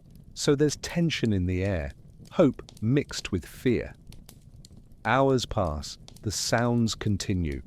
Heavy breathing, groans of effort, low voices of the women helping. And then, a cry. The high-pitched and unmistakable cry of a newborn. Everyone on the other side of the cave visibly relaxes. There are smiles, sighs of relief. Some of the children want to go see immediately but are held back. It's not time yet. After a while, maybe half an hour of cleaning, care, making sure mother and baby are stable, it's finally allowed to approach. You see the baby, tiny, wrapped in soft skins, in the arms of the exhausted but smiling mother. It's a girl, healthy by the strong sounds she makes, the tiny fingers, closed eyes, skin still kinda reddish. It's absolute vulnerability, completely dependent on the adults around for every need, and you feel something deep seeing that. It's hard to put into words. It's like continuity. It's the future. It's life persisting despite all difficulties. It's physical, tangible hope crying in the mother's arms. In the following days, the whole group kinda orbits around the new mother and baby. They bring the best portions of food to her, let her rest while other people do her tasks. Hold the baby when she needs to move or do something. It's collective support. And the baby, well, babies are babies. They cry when hungry, when uncomfortable, when they want attention. They sleep most of the time. Gradually, they open their eyes more, become more aware of the world around. The other children are fascinated, want to touch, want to hold, want to see every movement the baby makes. They're taught to be gentle, careful, and gradually they learn about caring for younger children by watching adults participating in small but important ways. Raising children really did take a village, as that saying goes. It wasn't just the biological parents' responsibility. It was the whole group's. Every adult kept an eye on every child, everyone taught, protected, fed as necessary. And it worked. It worked because it had to work.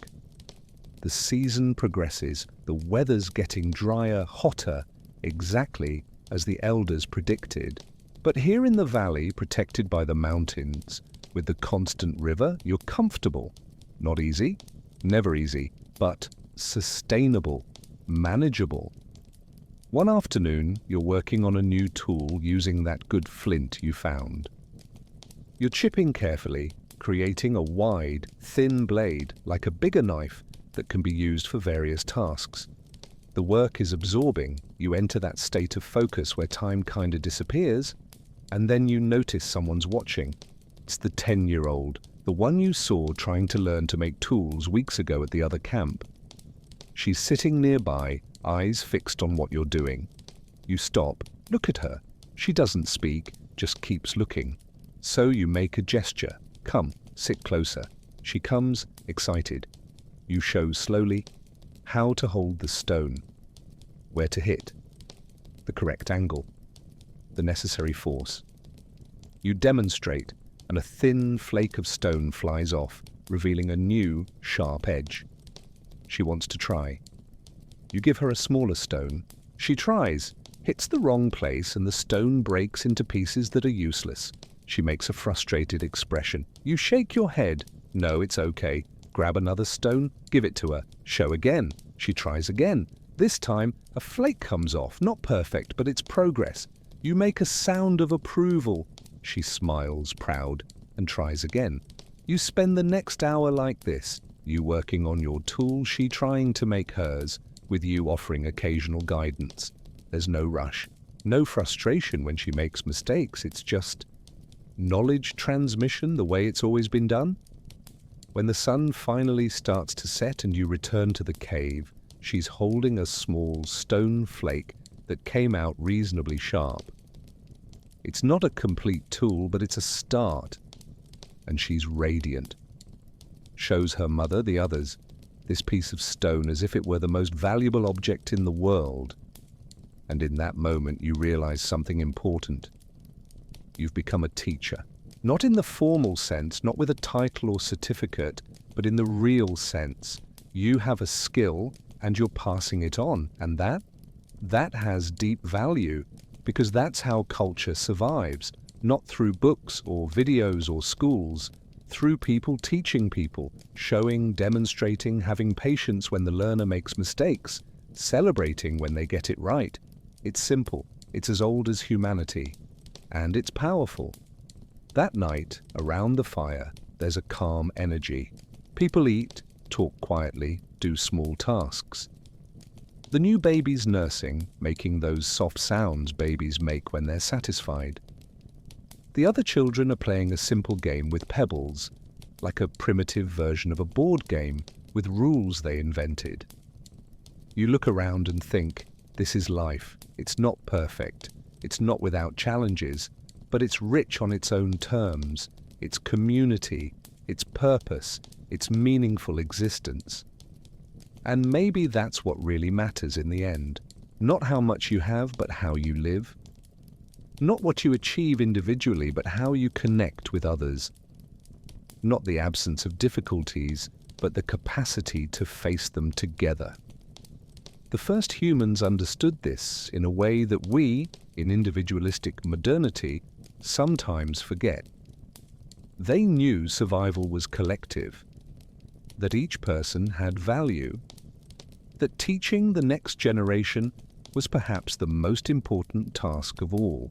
And so the days continued one after another, weaving the fabric of human existence, each day with its small challenges, its small victories, its moments of beauty and difficulty intertwined. But always, there was the awareness that as long as the group remained united, as long as they continued supporting each other, caring for one another, teaching and learning, there would be a future. But that future would bring changes no one could predict, because the history of humanity was never static.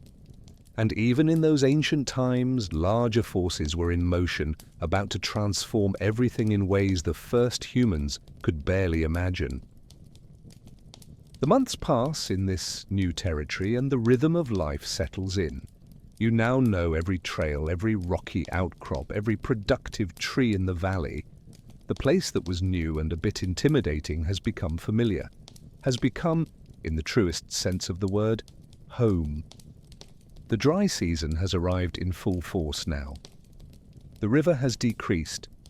Didn't dry up completely, thanks to the constant springs in the mountains, but it's much lower than when you arrived. The vegetation around is less green, more golden, drier. The heat during the day is intense, making the air tremble and distort distant vision. But you're prepared. You know where the shade is coolest during the hottest hours. You know which plants still have moist and nutritious roots even when everything around seems dead. You know where animals go to drink water and can be hunted more easily. And it's on one of these brutally hot mornings, when you're going out to check traps, that you see something interesting. One of the trees, one you use a lot because the wood is good for making tools, has a strange mark, as if something had torn off part of the bark. You approach to examine better, and then you realize it wasn't accidental. The mark has a pattern, and when you look at the torn bark, you see that underneath there's a different layer, a fibrous layer, kind of moist, that seems useful. You pull carefully. The fiber comes off in long strips. It's strong, flexible when wet, but when dry maintains some stiffness. You twist a strip between your fingers, testing the resistance. Interesting. You take some of these strips back to camp. Show the others, especially the elders. The healer woman examines with interest. She takes the fibers, crushes them, smells them, even chews a small bit to test if there's any toxin. After a moment, she makes a sound of approval. In the following days, you experiment with these fibers. You discover that when you twist several together while they're still moist, they form a surprisingly strong rope. Stronger than the tendon ropes you'd been using, and easier to get, don't need to wait for a successful hunt. You also discover the fibers can be braided in different ways to create more durable baskets, can be used to tie things more securely, can even be woven, laborious process, but possible, to create something like rudimentary fabric. It's a small discovery maybe, but impactful, because innovation doesn't need to be dramatic to be important. Sometimes it's just noticing something that's always been there and realizing a new use. It's observation, it's experimentation, it's being willing to try different things. And this raises a fascinating question. How did technology really evolve among early humans? We tend to think of technological progress as something linear. Someone invents something revolutionary, everyone adopts it, civilization advances. But it wasn't like that. It was slow, it was gradual, it was composed of thousands of small discoveries like this one about tree fibers. Someone, somewhere, tens of thousands of years ago, was the first person to notice that certain stones could be chipped into sharp tools. Another person discovered that tying a sharp stone to a stick created an even better tool. Another realized that cooking certain foods made them easier to digest. Another discovered that certain plants cured certain diseases. Each discovery was tested, refined, passed on. And gradually, over generations, knowledge accumulated. Technology improved. Survival chances increased, but it wasn't guaranteed. Knowledge could be lost too. If the only group member who knew how to make fire in a specific way died before teaching someone, that knowledge disappeared.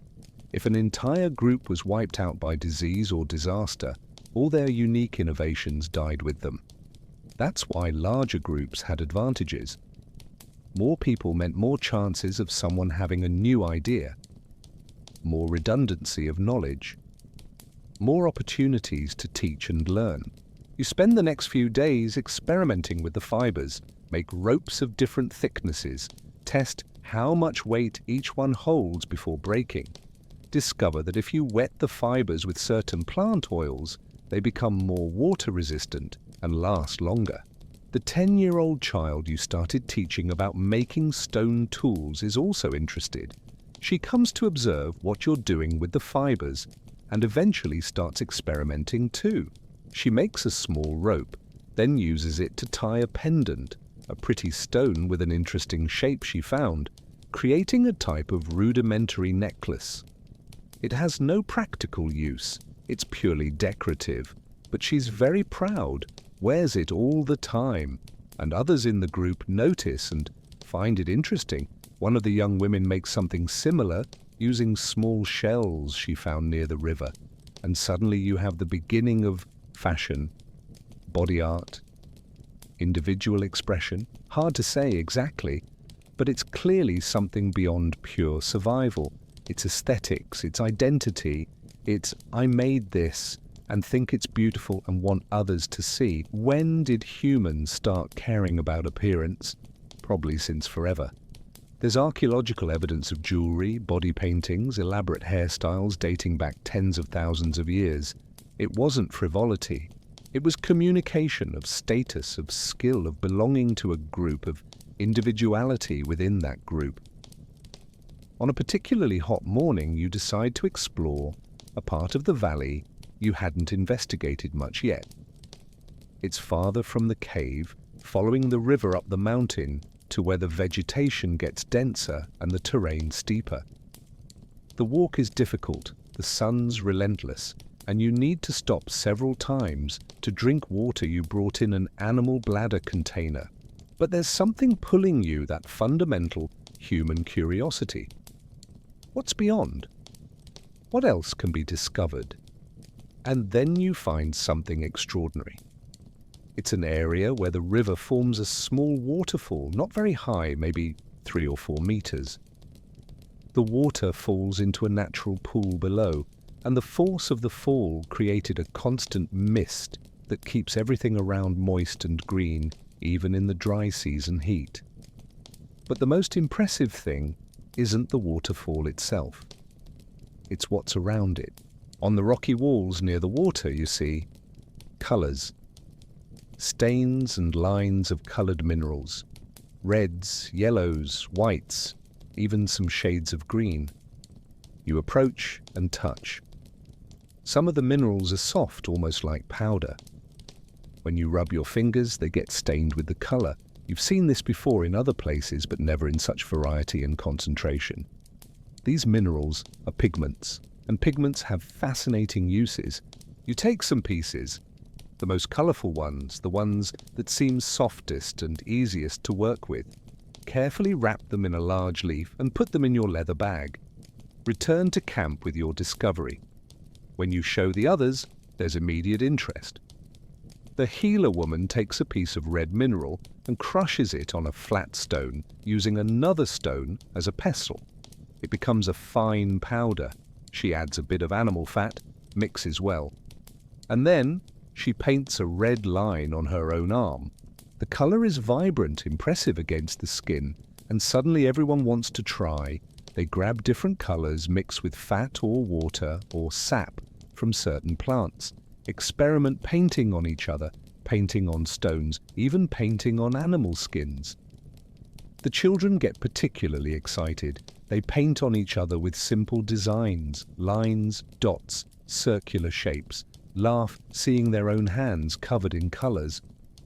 But beyond the fun, there are practical applications too. Body paint can serve as protection. Certain mixtures help repel insects or protect skin from intense sun. Can serve as camouflage during hunts, can serve as identification, specific marks showing you belong to a certain group. And there's the ritual aspect. You notice the elders start using the paintings in specific ways. Certain patterns seem to mean things. A woman paints wavy lines on her arms before going to collect medicinal plants. A man paints dots on his face before going out to hunt. It's like mental preparation maybe, a way to enter the right mode for the task ahead. Look, if you're enjoying discovering these fascinating details about how our ancestors lived and innovated, do us a favor, leave a like now. Seriously, it helps the video reach a lot more people. And if you haven't subscribed yet, subscribe. There are so many more incredible stories about humanity coming up. Comment too, which of these early human discoveries do you find most impressive? We love reading your opinions. All right, continuing. In the following weeks, you return to that waterfall several times, not just for the pigments, but because it's a beautiful place, refreshing. The sound of falling water is relaxing in a way few other sounds are. On one of these visits, you decide to do something. Grab a piece of charcoal from the fire you brought, and also some of the red pigment. And on the smooth, rocky wall near the waterfall, you start drawing. First, just simple lines, testing, seeing how the charcoal marks the stone, how the pigment behaves on a different surface. Then you start drawing recognizable shapes. An animal, that antelope the group hunted weeks ago. You draw the elongated body, the thin legs, the curved horns. It's not perfect. It's not realistic in the modern sense, but it's recognizable.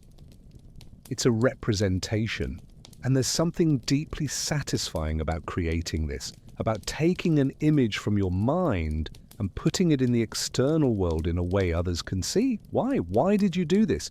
It has no practical use, doesn't help with direct survival, but you did it anyway, because humans create. It's a fundamental part of what we are. You leave the drawing there and return to camp.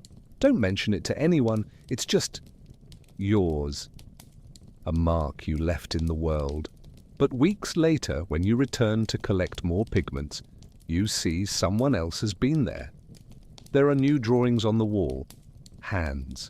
Stencils made by placing the hand on the stone and blowing pigment around it, leaving the silhouette. Lines that might represent the river. Dots that might be stars or seeds or who knows what. And you smile, because you're not alone in this. Others also feel this impulse, this need to create, to express, to leave a mark. It's the beginning of something that will become universal in human experience. Rock art, found in caves and rocky walls all around the world. Some simple, some extraordinarily complex. Some clearly representational, others abstract and mysterious. Archaeologists from the distant future will find these marks and will wonder why. What did they mean? Were they magical, ritual, educational, decorative? And the truth is probably all of that, and also none of that. Sometimes art is just art. Expression for expression's sake, beauty for beauty's sake, humanity manifesting in its purest form. Time continues passing. The dry season reaches its peak. There are days where the heat is almost unbearable, where all you want is to stay in the cave shade and move as little as possible. But life doesn't allow that. Food still needs to be gathered. Water needs to be fetched. Tasks need to be done. And it's on one of these brutally hot days that something changes in the air. You feel it before understanding what it is. A change in pressure. The wind stopping completely, leaving everything quiet in an unnatural way. Animals get restless. Birds fly erratically. Small mammals hide in their burrows. The elders recognize the signs. They look at the horizon, at the sky, and their expressions become serious. They talk quickly to each other and then start giving instructions. Everyone inside the cave. Now, bring everything that's outside, tools, skins, containers. Make sure the fire has enough fuel but is contained. Gather the children, quick. There's urgency but not panic. The group has been through this before. They know what's coming. Storm. And not just any storm. One of the big ones, the kind that transforms day into night, that brings winds capable of uprooting trees, that dumps water in quantities that seem impossible. Everyone gathers inside the cave. You can see outside on the distant horizon, dark clouds approaching. They're not like normal clouds. They're massive, towers of vapor rising to unimaginable heights, so dark they seem almost green at the base. And then it arrives. First the wind. Gusts so strong you feel the pressure changing even inside the cave. Trees outside bend in ways that seem impossible. Branches break and fly through the air as if they weighed nothing. Then comes the rain. It's not normal rain. It's as if someone turned the sky upside down and all the water in the world decided to fall at once. The view outside becomes a solid grey curtain. The sound is deafening, a constant roar that makes conversation impossible. Lightning cuts through the sky, 1, 2, 3 at once. The light is so intense it illuminates everything as if it were day, followed immediately by darkness. The thunder that comes after isn't a separate sound, it's continuous, overlapping, creating a vibration you feel in your bones. Inside the cave, everyone's quiet. The younger children are scared, holding on to adults. The baby cries, but you can barely hear it over the storm noise. Someone feeds the fire, keeping it lit, more for psychological comfort than physical necessity at this moment. And you wait. There's nothing to do but that. Wait and trust that the cave will protect. That nature will pass its fury and move on. How long does it last? Hard to say. Maybe 2 hours, maybe 3. Time loses meaning when you're in the middle of something like this, but eventually, gradually, the intensity decreases. The wind's roar lowers to a howl, then to a whistle. The rain decreases from deluge to strong downpour, then to drizzle. Lightning becomes less frequent, moving away. And then, silence. Or not exactly silence, but the absence of deafening noise. You can hear water dripping, the river outside, now much higher and faster, roaring over the rocks, but compared to the storm, it seems almost peaceful. People start moving, stretching. Some cautiously leave the cave to assess the damage. And the world outside has been transformed. Trees have been knocked down, branches and leaves cover everything. The river rose dramatically, the banks that were clear before now submerged. There's mud everywhere. But there's also something more. The air smells different, clean, fresh, electrically charged. And when the sun manages to break through the dissipating clouds, it illuminates everything with that special golden light that only comes after storms. And most important, the dry season is over. This storm was the announcement. The rains have returned, and with them, renewal. In the coming days and weeks, the vegetation will green again. New plants will sprout. Animals that migrated will return. Food will become abundant again. It's the cycle. Drought, then rain, scarcity, then abundance, difficulty, then relief. And the first humans lived completely immersed in this cycle, aware of each phase, constantly adapting. You look around the transformed valley and feel something complex. Respect for nature's force. Gratitude for having survived.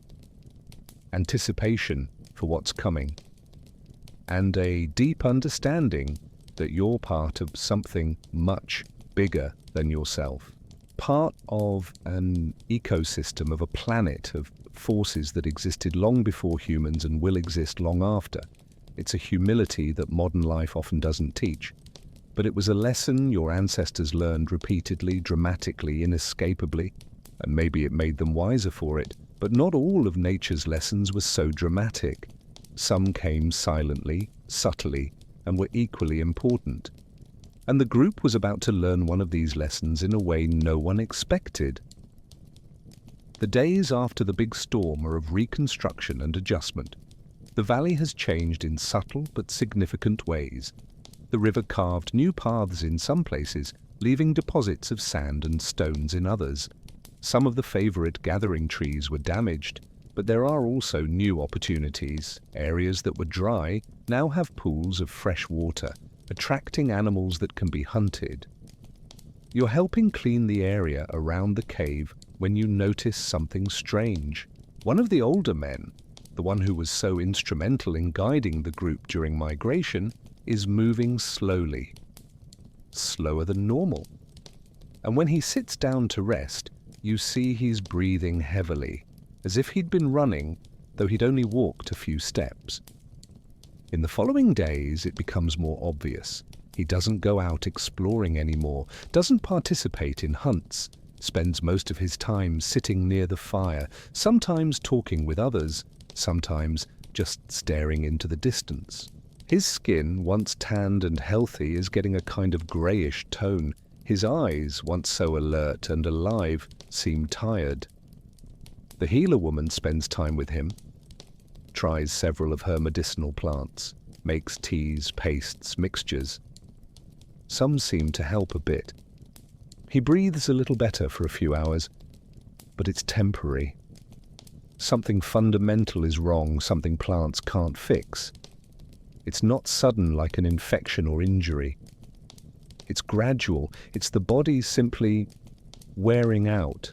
He's probably around 50 years old, maybe a few more. For this time, for this life, that's a lot.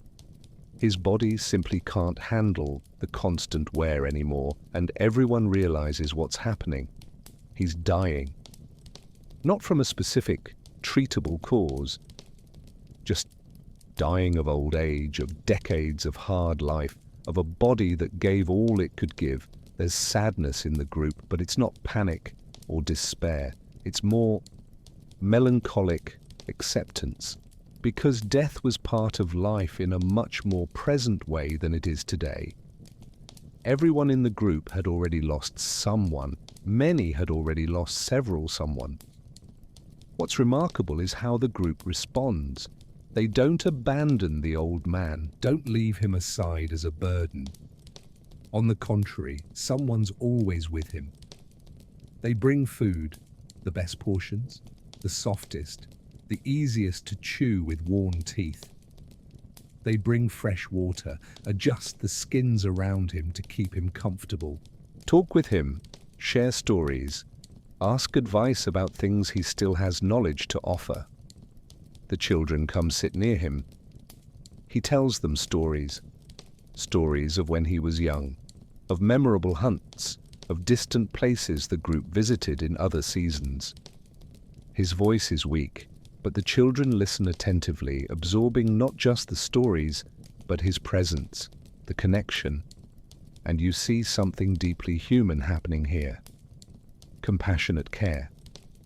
Not because he can contribute productively, Not because there's expectation of recovery, but simply because he's part of the group, because he has inherent value as a person, because it's the right thing to do. This challenges some ideas we have about survival of the fittest in nature.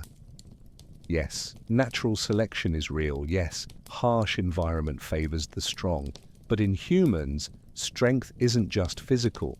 It's social, it's emotional, it's even moral. Groups that care for their vulnerable create stronger bonds, create trust. If I get sick or old, they'll take care of me too. Create a sense of security that allows more cooperation, more resource sharing, more cohesion. So it's not weakness to care for the weak. It's paradoxically a source of group strength. A week passes. 2. The old man gets weaker and weaker, eats less, sleeps more. But he's still there, still conscious, still part of the group. And then, one quiet morning, when you wake up, you realize he's not breathing anymore. It was during the night, probably. Peaceful, by what it seems. Just stopped. The group gathers around the body. There's silent crying. There are gentle touches, hands on his shoulder, on his face, on his hair. It's farewell. They prepare the body for burial. Clean, arrange in a position that seems comfortable. Wrap in some of the best skins. Place some of his favorite tools beside him. Not necessarily because they believe he'll need them, but as honor, as recognition of who he was. They choose a place near the cave, but not inside it. Dig a hole, hard work in the rocky soil. Place the body carefully. And before covering completely, each person in the group places something. A pretty stone, a flower that's still blooming despite the season, a piece of charcoal used for drawing, small symbolic offerings. Then they cover with earth and stones, mark the place, not with written words, as there's no writing, but with stones stacked in a specific way, a marker. And in the following days, people pass by there, sometimes just look, sometimes stay there for a few minutes, quiet, thinking. It's memory, it's mourning, it's the way humans process loss. Ritualistic burial is one of the defining characteristics of humanity. Neanderthals did it, Homo sapiens did it. It's evidence of abstract thought, of concept of death, of care that goes beyond the practical. It's perhaps evidence of nascent spirituality, some sense that there's something more than just the physical body. Life goes on, as always.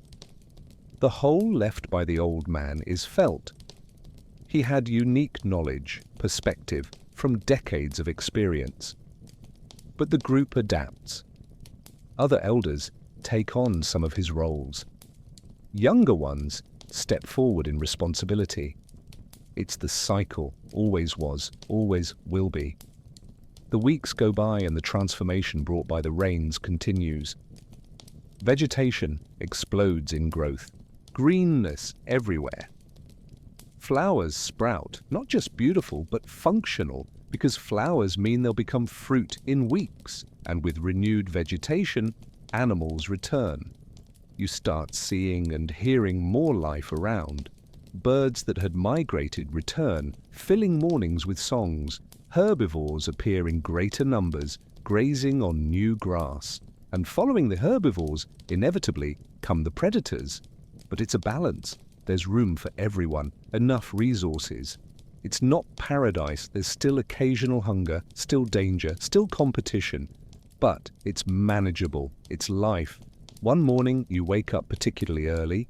The sun hasn't fully risen yet, just a diffuse brightness on the horizon. You leave the cave and decide to walk a bit, just you, enjoying the quiet before the group wakes up, and the day begins. You walk along the riverbank, hearing the water, feeling the cool morning breeze.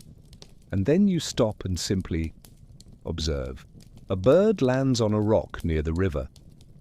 It drinks, then bathes, making funny movements to wet its feathers. A fish jumps in the water, catching an insect on the surface. In the trees, you hear the rustling of something small moving. squirrel, or something similar. And you realize something that's easy to forget in day-to-day survival. The world is beautiful. Not beautiful in a useful way, just beautiful. The way morning light reflects on water, the colors of wet stones, the pattern of leaves against the sky, the movement of life happening around you. Did your ancestors notice this? Appreciate beauty simply for beauty's sake? Hard to know for sure, but evidence suggests yes. Why else would they make art? Why else would they decorate tools with patterns that serve no practical function? Why else would they use jewelry? There's something in the human brain that responds to beauty. That finds satisfaction in patterns, symmetry, colors, shapes. It's not unnecessary luxury. It's a fundamental part of how we process the world. And maybe, in quiet moments like this, your ancestors stopped and simply appreciated, found peace, found something transcendent in the ordinary. You return to camp when the sun's already fully rising. The group is waking up. The day begins. And it's a day like many others.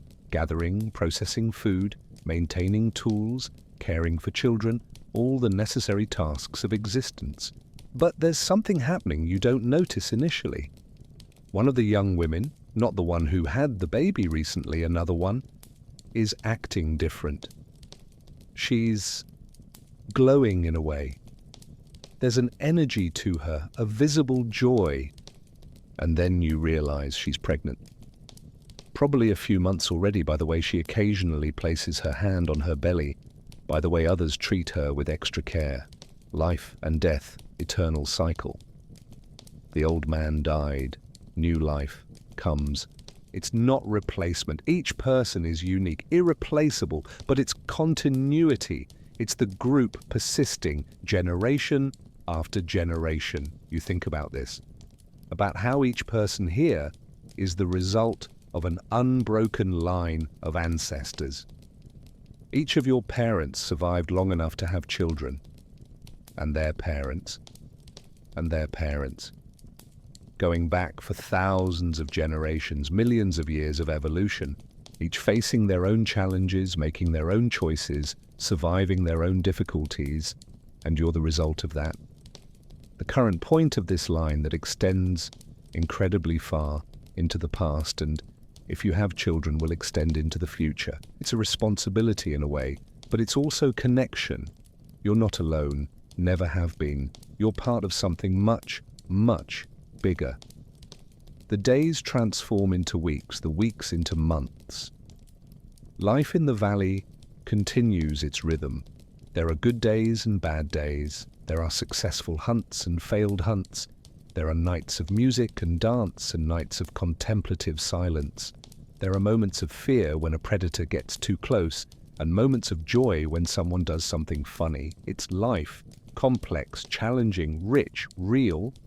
And you living it are changing too. Your skills improve. You get better at chipping stones, at reading animal signs, at identifying plants. Your body gets stronger from all the constant movement. Your mind gets sharper from all the necessary attention. But more than that, you develop something deeper, a visceral understanding of your place in the world, of your interdependence with the group, of your connection with the nature around. You don't think in terms of dominating nature or conquering challenges. You think in terms of adapting, responding, flowing. You don't fight against the world. You live within it, part of it. And there's a peace in that that's hard to explain. It's not peace from absence of problems, it's peace from acceptance, from understanding your role, from trust in the group around you. It's a form of wisdom that perhaps has been lost a bit in the modern world, where extreme individualism sometimes leaves us isolated, where the pursuit of total control over our environment leaves us frustrated when, inevitably, we can't achieve it, where disconnection from nature leaves us forgotten that we are, in the end, animals, incredibly special and unique animals, but still part of the ecosystem, not above it. One afternoon, you're sitting near the river working on a new spear when the 10-year-old approaches. She doesn't have her usual energy. She's quiet, thoughtful. You look at her, make a questioning sound. She sits beside you, stares at the water for a moment, then asks something. You don't need to understand the exact words to catch the essence. Why do people die? She's still processing the old man's death. Makes sense. Children do this, try to understand big, impossible concepts. How do you answer? There's no easy answer, no words that make everything make sense. But you try. You point at the river. The water here now will be somewhere else tomorrow. But there's always water, always flowing. People are like water, maybe. Each individual is unique, passes, but more people keep arriving. Life keeps flowing. It's not perfect. Doesn't answer everything. But she seems to think about it, nods slowly. Maybe it helps a bit. And then she changes the subject as children do, asking about the spear you're making if you can teach her to make one. You smile and agree. Heavy moments pass. Life continues. The sun goes down. The sky gains those impossible tones of orange and pink and purple that never stop being impressive. The group gathers around the fire as always. Food is shared, stories are told, laughter echoes, and you look around at these people, your extended family, your tribe, your entire world, and feel gratitude. Not in articulated words, not in conscious thought, just a deep feeling that this, here, now, is enough. It's good, but the group would soon be tested in a new way because on the horizon, changes were coming. Changes that would force difficult decisions and reveal the true character of each group member. You wake up one morning and immediately know something's different. It's not threat, it's not danger, it's just different. There are voices outside the cave, but not the usual voices of the group waking up. They're louder, more animated, with that tone of excitement that means news. You get up and go out, and you see several people gathered near the entrance of the valley, looking down the trail that leads out of your territory. And there, climbing slowly, you see people. People who aren't from your group. There are 3, 2 men and a woman, from what you can see from the distance, and they're moving slowly, carefully, hands raised in a universal gesture of we're not a threat, we come in peace. Your group tenses. It's not panic, but there's obvious caution. The men grab their spears, not aggressively but ready. The women pull the children closer. It's automatic protocol when strangers appear. The 3 visitors stop at a respectful distance. Now that they're closer, you can see better. They're thin. Not just thin in a normal way, but visibly worn down. Clothes, animal skins they wear, are torn and dirty. They look exhausted, even desperate. One of the older men from your group steps forward. He makes gestures, body language that transcends specific words. Who are you? What do you want? The older man of the visitors responds with similar gestures, and gradually, through a combination of gestures, some words that seem similar, and a lot of patience, a story emerges. Their group was larger, maybe 20 people. But they were hit by disaster, a disease that swept through the group, killing many. Then, while they were weak, they were attacked. Not by animals, by another human group. There was confrontation. More people died. The survivors fled, separated. These 3 stayed together but lost the others. They're asking for help, temporary refuge, food, just until they recover enough strength to move on. And now your group faces a difficult decision. What do you do with strangers asking for help? On one hand, there's compassion. They're human. They're suffering. The natural human instinct is to help. But on the other hand, there's pragmatism. Resources are limited. food that goes to them is food that doesn't go to your group. And more important, you don't know these people. They might be genuine, or they might be dangerous, they might be bringing disease, they might have bad intentions. Your group gathers to discuss. It's not a formal vote, it doesn't work like that. But every adult gives an opinion, and there's clear division. Some argue for caution. We don't know them, they might be dangerous, we can't risk our safety. Others argue for compassion. They need help, could be us in that situation. It's the right thing to do. The older woman, the healer, examines the three visitors from afar. She pays special attention to signs of disease. After careful observation, she speaks. They look thin and tired, but not sick. She doesn't see signs of contagious infection, nothing in the skin or eyes suggesting serious problems. This helps tip the decision. After more discussion, the group reaches a consensus. They'll help, but with precautions. The three visitors can stay, but not inside the main cave. They'll stay in a nearby but separate area. They'll receive food and water, but not the best tools or weapons, and they'll be watched. If they show any sign of threat, they'll have to leave. It's compromise. It's not total generosity nor complete rejection. It's cautious help. The visitors accept with obvious gratitude, and in the following days, you observe how the dynamic develops. The three maintain respectful distance. Don't try to enter the main cave without invitation. Don't take anything without asking. When they receive food, they thank in exaggerated ways.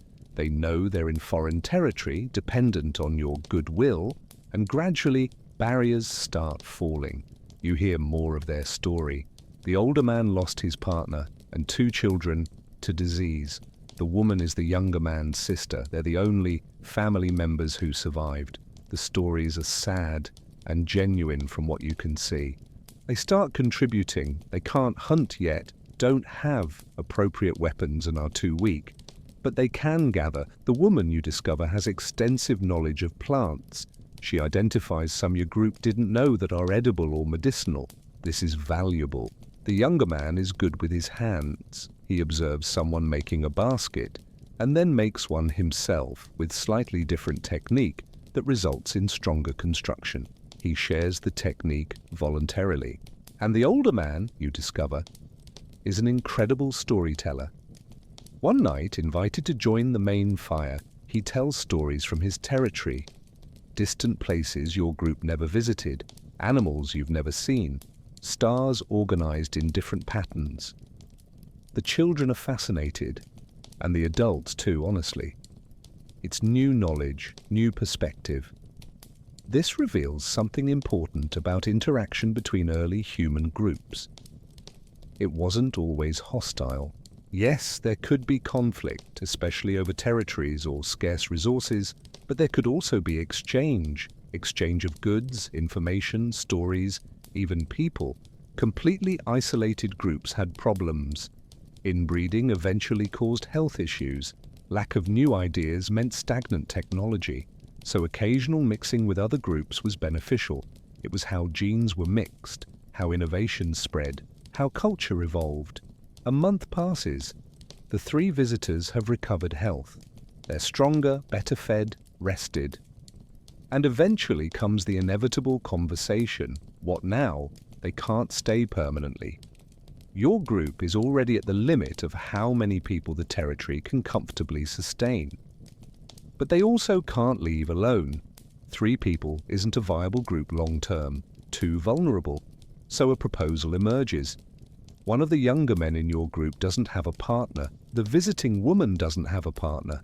There's obvious attraction between them. You've seen them talking more and more, laughing together. That unmistakable body language of romantic interest. What if she stayed, officially joined the group, paired with the young man?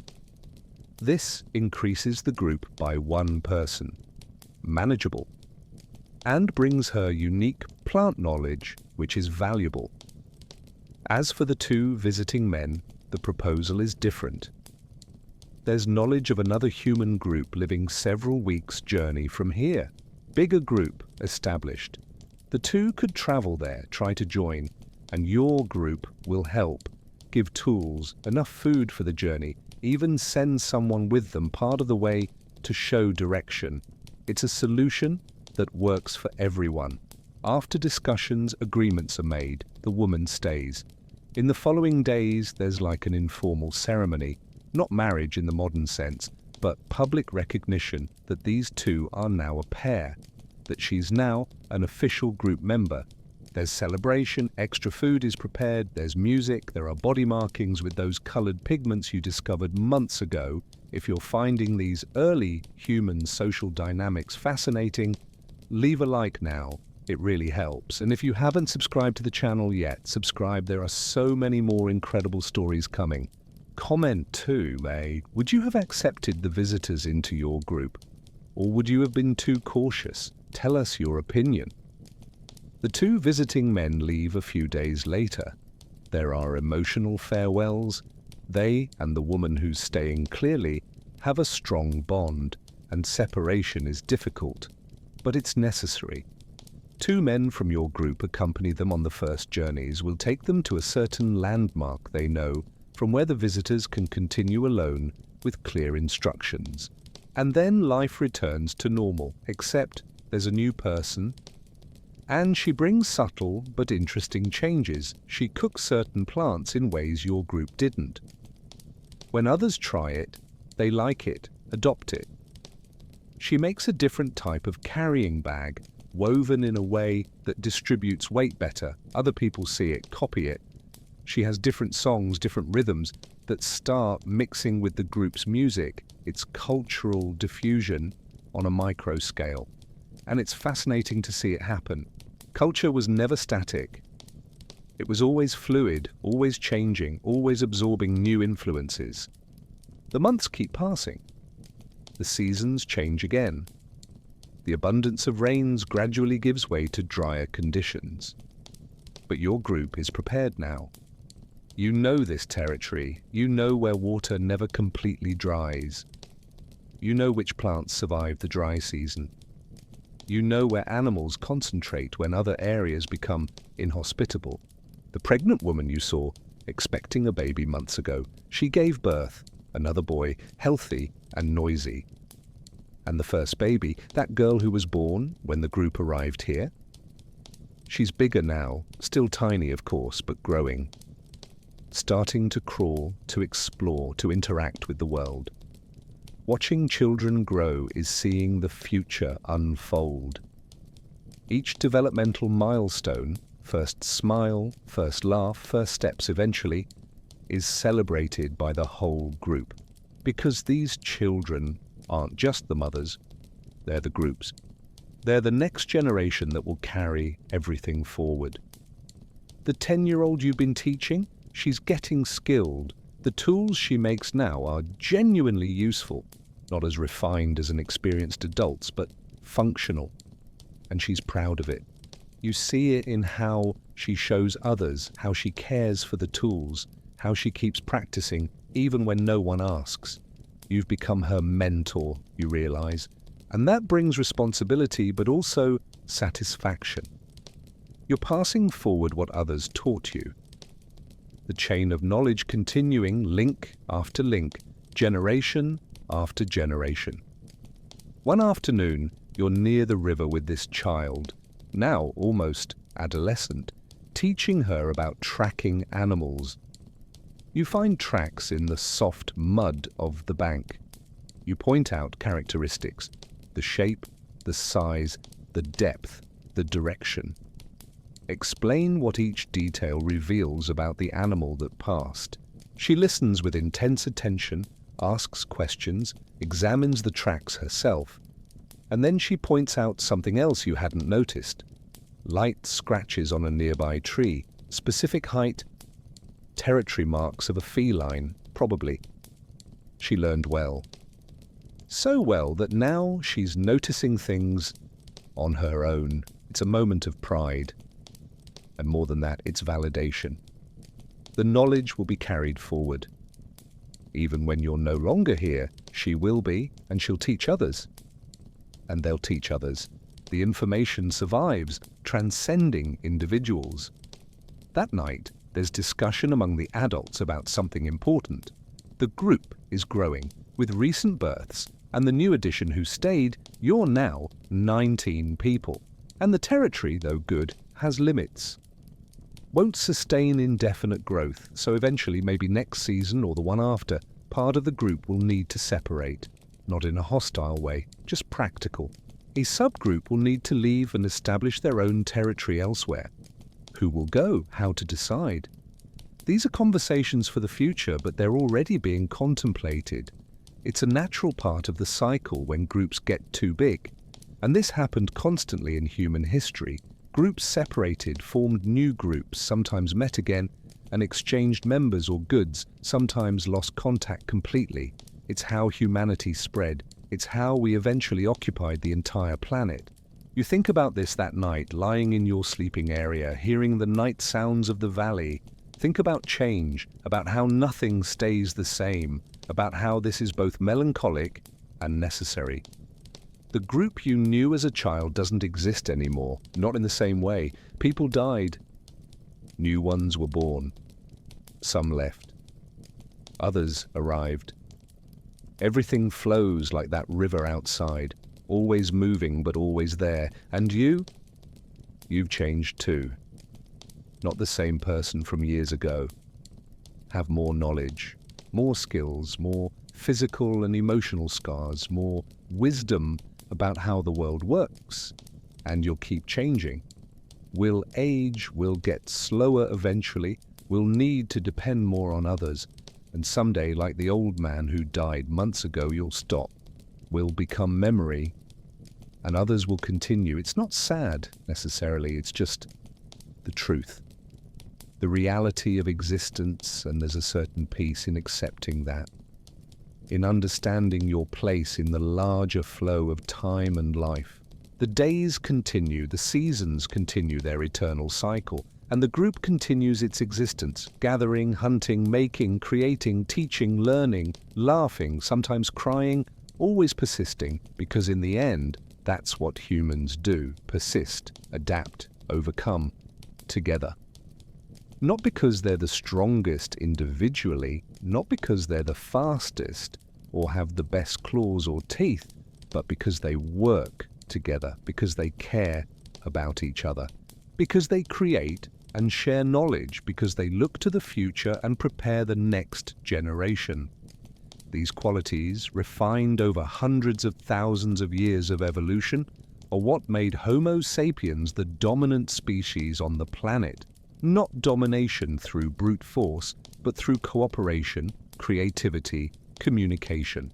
And these same qualities remain relevant today, even in a world radically transformed by technology and civilization. Because deep down, under all the complexity of modern life, we're still the same. Still need connection, still need purpose, still need each other. Maybe that's the most important lesson we can learn from early humans, that what really matters isn't the things we have, but the bonds we create and the knowledge we pass forward. But while the group continued its daily existence in the valley, none of them could know that something monumental was happening in other parts of the world. Changes that, over millennia, would completely transform what it meant to be human. There's something happening today that you can't fully explain, but that you feel deeply. It's one of those days where everything seems more vivid, more meaningful, as if an invisible layer had been removed and you were seeing the world with new clarity. Maybe it's just an especially beautiful day. The sky's that perfect blue, without a cloud. The temperature is ideal, not too hot, not too cold. The breeze carries the smell of recently sprouted flowers. Bird sounds fill the air with complex melodies. Or maybe it's something internal. Your body's working well. You have no pain, no discomfort, slept deeply, ate well yesterday. There's good energy flowing through you, whatever the reason. You're in a contemplative state of mind, and you decide to do something you don't do often. Climb to the highest point of the mountain surrounding the valley. It's a long and difficult climb, takes hours. You need to stop several times to rest, drink water you brought, catch your breath. But you continue, something pulls you upward, a need you can't articulate. And finally, you arrive. The top isn't a dramatic peak, more like a rocky plateau. But the view, my God, the view! You can see kilometers in all directions. The valley where your group lives seems small from here, a green strip between the mountains. Beyond it, you see plains extending to the horizon. See other valleys, other rivers shining under the sun, see more distant mountains, bluish from distance, and you realize the world is immense. Your valley, which seems like your entire universe most days, is just a tiny little piece of something incredibly vast. You sit on a rock and just absorb. Let your eyes wander over the panorama. Let your mind expand, trying to comprehend the scale.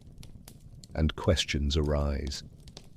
Questions that perhaps don't have answers, but that ask to be asked anyway. What's beyond those distant mountains? More lands? Other human groups? Creatures you've never seen? Places no one from your group has ever visited? And beyond that, does the world continue? Does it end eventually or continue forever? And that sky above, that blue vastness, what is it? Where does it come from? And at night, those countless stars, what are they? Why do some stay still while others move? Why do some shine brighter than others? And you, yourself, what are you?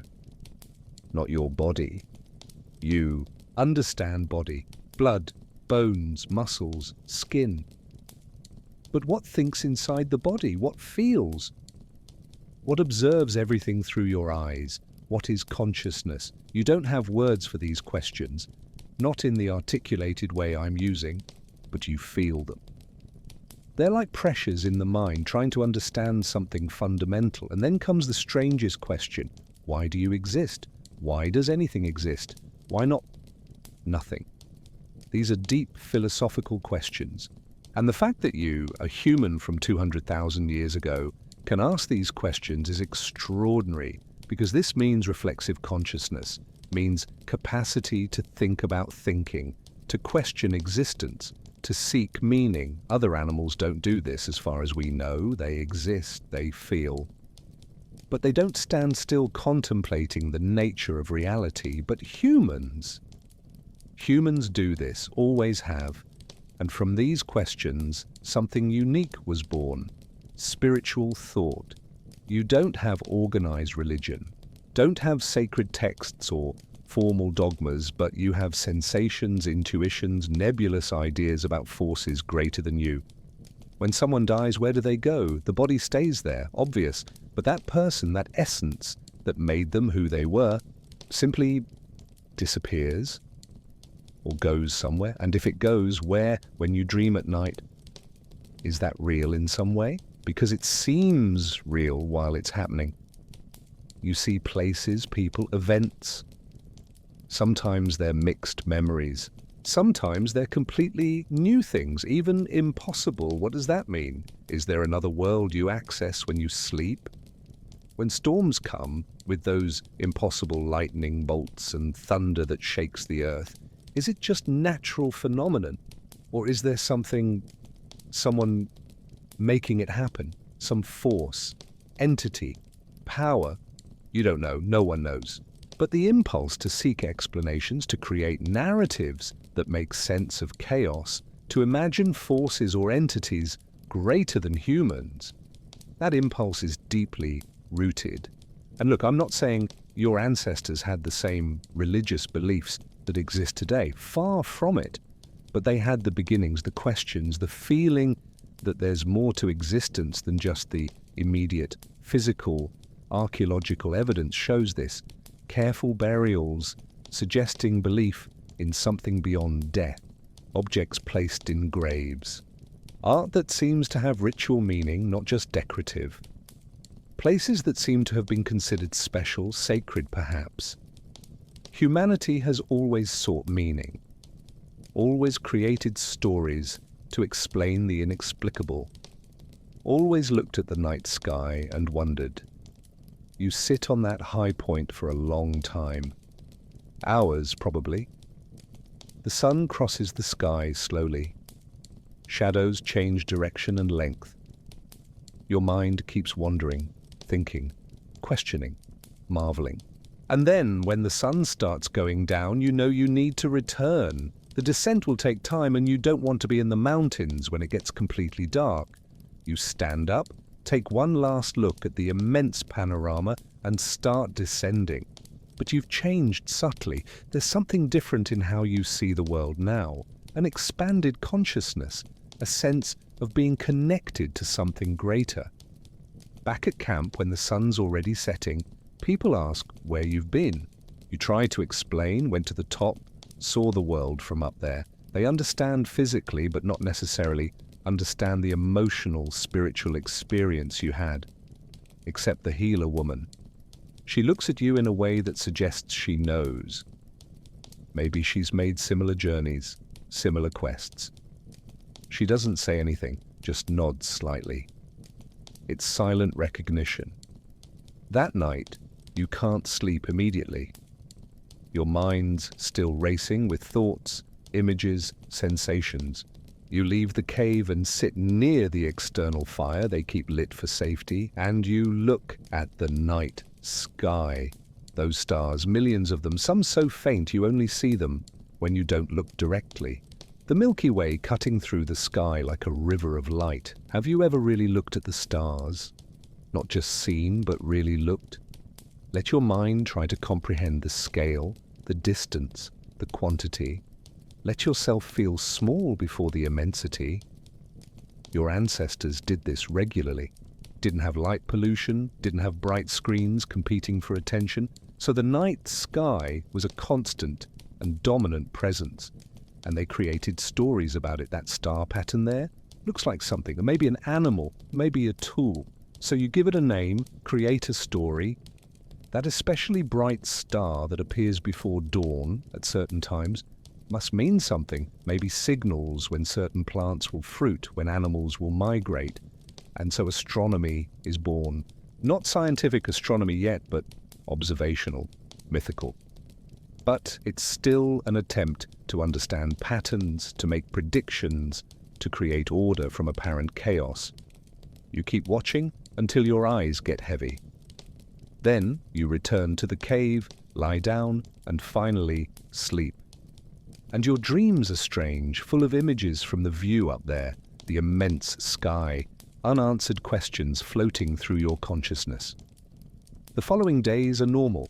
Gathering, hunting, maintenance, all the constant tasks of survival, but you carry something new inside, a slightly altered perspective, a different appreciation of your place in the world, and you notice other people having their own moments of contemplation. The man making a tool who suddenly stops and stares at the river, lost in thought for minutes.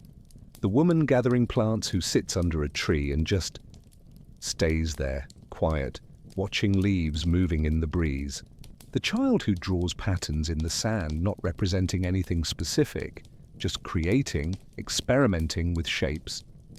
Creativity, spirituality, philosophy, these aren't luxuries of modern civilization.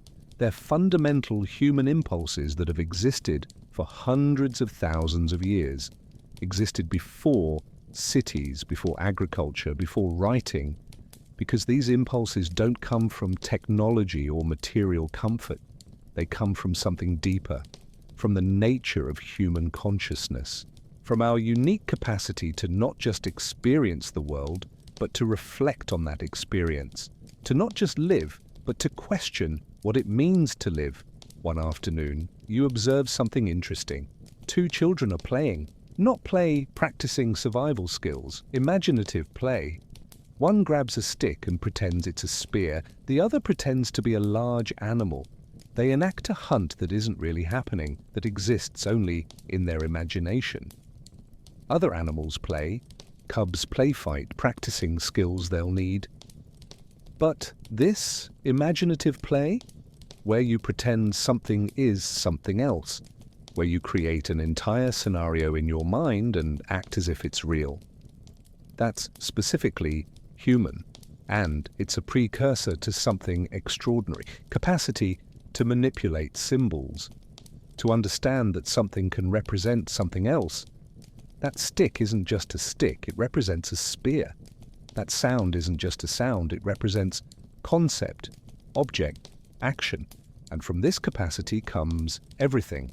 Language, where sounds represent meanings. Art, where marks represent objects or ideas. Eventually writing, where symbols represent words. Eventually mathematics, where symbols represent quantities and relationships. All of this is seeded in that simple play of two children with sticks. And in your group making art in caves, and in the way you tell stories, and in the marks you make to remember things, you don't see it that way at the moment, of course. You don't think, we're developing fundamental symbolic capacity. You just live, do things, feel things, think things, but retrospectively seeing from 200,000 years in the future, these seemingly simple things are extraordinary. They're what made us who we are. The weeks turn into months again. The seasons continue their cycle, and you continue your existence, working, resting, eating, sleeping, laughing, occasionally crying, always persisting. But now, with that slightly expanded consciousness, that understanding that you're part of something immense, not just the immediate group, but life itself, nature, the world, the cosmos perhaps, though you don't have a word for it. There are moments where you feel deeply connected, moments where the separation between you and the world seems to dissolve and everything is one. It's hard to describe, impossible to explain, but it's real. It's an experience that mixes the physical, emotional, and spiritual into something transcendent. And these moments sustain you, give meaning that goes beyond mere survival, transform existence into lived life, into rich experience, into a journey worth taking. Did we lose some of this in modern life with all the technology, all the comfort, all the constant distraction? How often do we stop to really contemplate, to really feel our connection with nature, with others, with something greater? Not that we should over-romanticize early human life. It was hard, it was dangerous, it was often brief, but it had something authentic, something connected, something meaningful in ways we sometimes lose. And maybe we can learn from that, not by literally going back to that lifestyle, impossible and not desirable, but maybe by recovering some of those elements, that connection, that contemplation, that sense of being part of something greater. One night around the fire, you notice something beautiful. The whole group is there, from the youngest baby to the oldest, each busy with something, making tools, talking, caring for children, just resting, but all together, all connected. And you realize that this simple moment is perhaps the most important thing. Not great achievements, not revolutionary discoveries, just being together, sharing space, time, experience. Because in the end, when you're old and near the end, what will you remember? Not how many animals you hunted or how many tools you made. You'll remember moments like this. You'll remember faces, laughter, touching hands, stories told, connections made. That's what really matters, always has been. And so life continued in the valley, not perfectly, not without difficulties, but with purpose, with meaning, with that deep humanity that transcends time and circumstance. But great changes were coming, changes that would transform not just how humans lived, but who they fundamentally were. Time has passed, not just days or weeks, but years. Many years. And if you could see from afar with impossible perspective, you'd see changes happening. Not dramatic day to day, but cumulative, transformative over time. That 10-year-old child you started teaching, she's an adult now, a young woman, skilled, respected. She already teaches younger ones, passing forward what she learned. The tools she makes are as good as yours, sometimes even better. She developed her own techniques, small innovations that improve the process. And it's not just her. The whole group has evolved in subtle ways. The baskets they make now are more durable than those from years ago. The spears are more efficient, with better balanced points. Food preservation techniques have improved, allowing storage for longer. None of this is revolution. It's evolution. Small adjustments, small improvements, accumulating over time until when you look back you realize things have changed considerably, and you've also changed. You're no longer young. Your hair has grey strands mixed in. Your skin has more lines marked by years of sun, wind, expressions. Your movements are a bit slower, more careful. Your joints sometimes complain, especially on cold mornings. But you've gained something too, perspective. You've seen a lot now, seen patterns repeat, seen what works and what doesn't, seen people born, grow, some die. Seen seasons come and go dozens of times, and this knowledge has value. The younger ones come to you with questions. This type of plant, is it safe? This area of the valley, does it have good hunting this time? That technique you use to make fire faster, can you show it again? You've become one of the elders, one of the keepers of knowledge. One of those the group depends on, not for physical strength, but for accumulated wisdom. It's a different role than you had when young, but no less important, maybe even more so in certain ways. The group has also changed in composition. Some people you knew years ago aren't here anymore, died from various causes, disease, accident, simply old age. You miss them, especially that old man who died years ago, who taught you so much. You think about him sometimes, wonder what he'd say about certain situations, but there are new people too. Children were born. That baby who was born when the group arrived at the valley, she's several years old now. She's curious, energetic, always asking questions, always exploring. She reminds you of yourself as a child, though those memories are nebulous now, softened by time. And that woman who joined the group years ago, the visitor who stayed, she had children, brought her genes, her stories, her unique knowledge to the group's pool. Her children are a mixture of two different groups, two lineages, and that's good. Genetic diversity is protection against health problems. One morning you wake up and decide to do something you haven't done in years. Return to that waterfall where you found the colored pigments. The place where you made those first drawings on rock. The walk takes longer than before. You need to stop more frequently. But you still can. Your body may be older, but it still works, still serves. And when you arrive, you see something that makes you smile. The rocky walls around the waterfall are covered with drawings now, not just your old ones. Those are still there, faded but visible. But there are many more. Animals of all kinds, people with spears, abstract patterns of dots and lines, stamped hands in different sizes, adults, children, even babies probably. It's a collective gallery created over years by multiple people, and it's beautiful. Not just visually, though it's that too, but beautiful in what it represents, human expression. The impulse to create, to leave a mark, to communicate through images, it's universal. It's timeless. You find an empty space on the wall and decide to add something new. Grab charcoal you brought and red pigment, and you draw the group. Stylized figures in a circle representing people. In the center, a fire. It's simple but captures something essential about life as you know it. Community, connection. The fire that keeps everyone together. When you finish, you look at it for a moment. Then you hear sounds behind you. You turn and see two of the group's children, who apparently followed you. They're looking at the drawings with obvious fascination. You make a gesture. Come, try. You give them charcoal and pigment, and they start drawing, experimenting, creating their own marks. One draws something that looks like the river. The other makes patterns of dots that could be stars or seeds or simply pretty patterns. And you watch smiling. The next generation adding their voices to the visual conversation. The cycle continuing.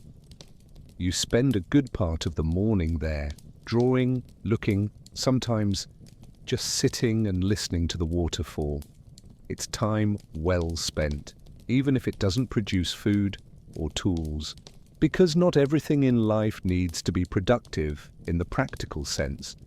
Sometimes things have value simply by being meaningful, beautiful, connective. Returning to camp in the afternoon, you pass by the area where that old man was buried years ago. The marker stones are still there, though some have been moved by time and weather. Vegetation has grown around, partially covering the spot. You stop there for a moment. Don't pray. There's no formal prayer in the modern sense. But you stay there, quiet, thinking about him, remembering, honoring the memory, and you think, someday it'll be you there. Someday another person will stop here, will remember you, will carry your lessons forward. It's a strange thought. A bit sad, but also comforting. You'll become part of the larger cycle. Your molecules will return to Earth, will feed plants, which will feed animals, which might feed humans. You'll literally become part of the world. And your knowledge, your stories, the things you taught, those will live in other people. You'll continue, in a way, through them. Immortality doesn't need to be literal to be real. It can be through legacy, through how you affected others, through the knowledge you passed forward. Back at the cave, there's unusual activity. The whole group is gathered and there's animated discussion. You approach to understand what happened. Apparently, some of the hunters went farther than normal today, and they found something extraordinary, a place where the soil has a strange color, kind of reddish, kind of metallic. And when you heat stones from this soil in very hot fire, something incredible happens, one of the men demonstrates.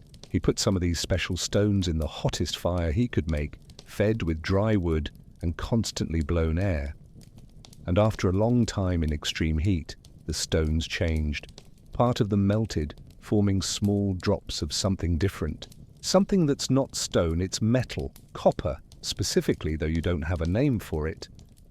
And it's fascinating, it's harder than stone, can be beaten into specific shapes when still hot, can be sharpened in ways stone can't.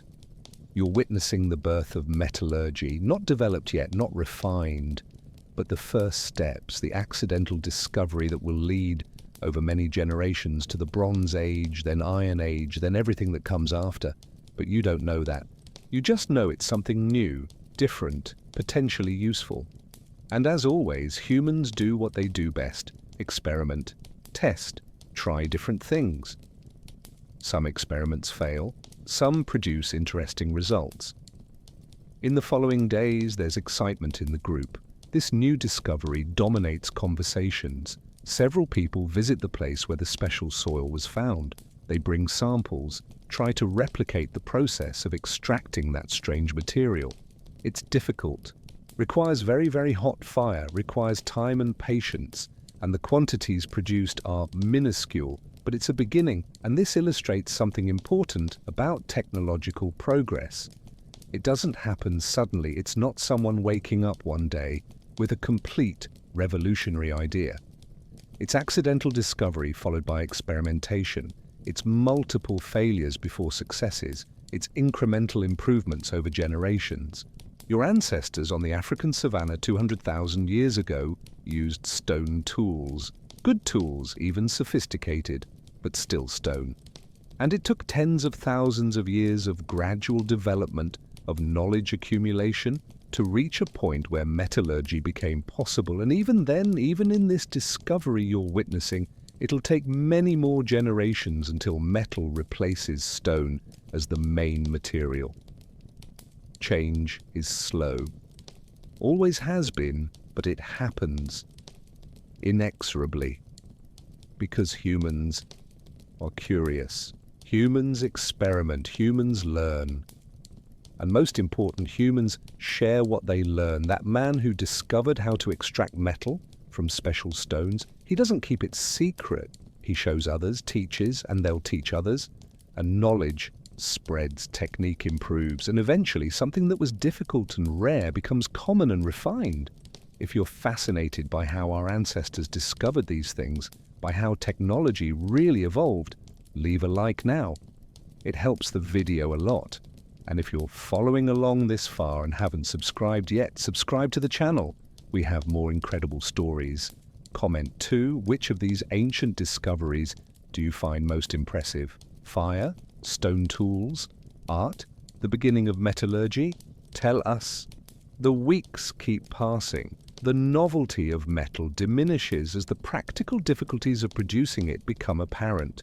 It won't replace stone anytime soon, but it stays there in the group's knowledge repertoire, something to return to eventually to develop more when time and resources allow, and normal life continues. Because extraordinary discoveries or not, food still needs to be gathered, tools still need to be made, children still need to be cared for, fire still needs to be fed. You spend an afternoon teaching one of the young boys about tracking. He has natural talent, you notice. Sharp eyes that notice subtle details. Mind that makes connections between different signs. Patience to follow a trail for hours without giving up. You remember when you learned these same skills. Who taught you? Some already dead now, others old like you. And you think about how this knowledge passed through so many people, so many generations, and will keep passing as long as there are people to teach and learn. Its legacy. It's a different kind of immortality. The things you know will survive you, will continue being useful long after you're no longer here. And there's beauty and comfort in that. That night, there's a story being told around the fire. One of the older women is retelling an ancient story about how fire was discovered. It's not necessarily factual, it's mythical, embellished, full of fantastic elements, but it has a core of truth, and more important, it has meaning. The children listen with wide eyes, the adults listen too, even though they've heard variations of this story dozens of times, because it's not just about information.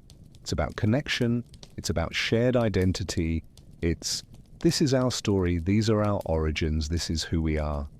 Culture is this.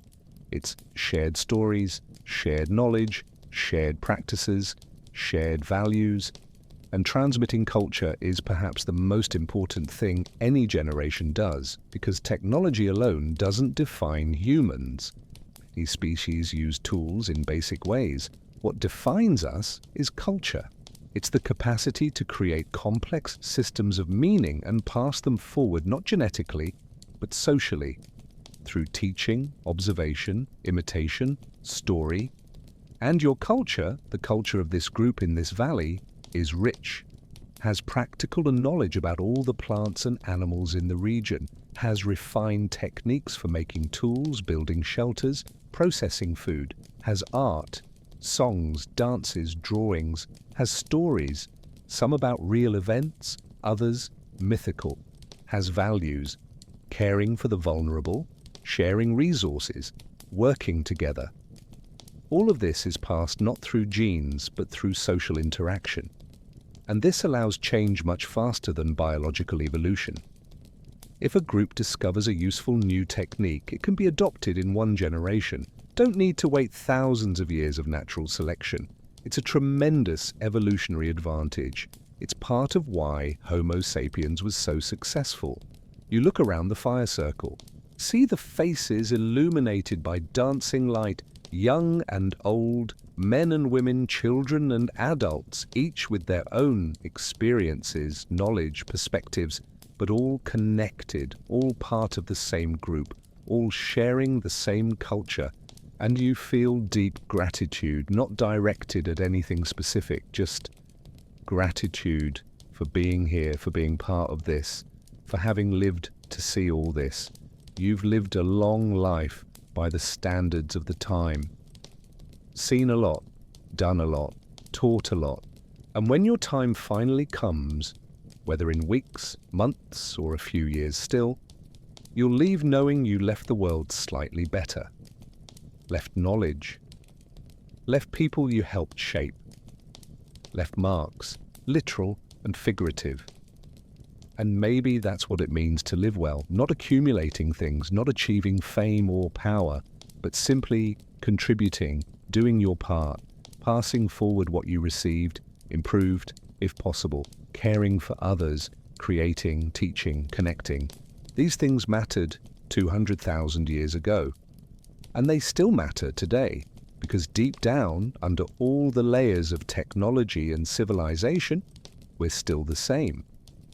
Still need the same fundamental things, and maybe that's the most important lesson of this entire journey through the world of early humans, that they weren't so different from us, that they faced different challenges but felt similar emotions, that they had the same basic needs for connection, purpose, meaning. We're all their heirs. Every person alive today descends from those early humans who persisted, who survived, who passed their genes forward. We carry their legacy in our DNA, but more than that, we carry their legacy in our shared humanity. And as the fire crackles and the stars shine above, and the group rests safe in the cave, the story continues. As it always has. As it always will. Take a deep breath. It's been a long journey, hasn't it? We traveled 200,000 years into the past, lived entire days in the skin of the first humans, felt the warmth of fire, the cold of dawn, the weight of tools in our hands, the taste of food, won with effort. Now slowly, let's return, but we don't return the same. Because when you truly understand where you came from, you see the present with different eyes. So stay there, comfortable, relaxed. And let's reflect together on what all this we discovered really means. The first thing that becomes clear is survival was full-time work. There was no weekend, no vacation, no "I'll relax today," because yesterday was tough. Every day brought its demands. Food needed to be found. Dangers needed to be avoided. Tasks needed to be done. And this puts our modern life in impressive perspective, doesn't it? We complain about working 8 hours a day.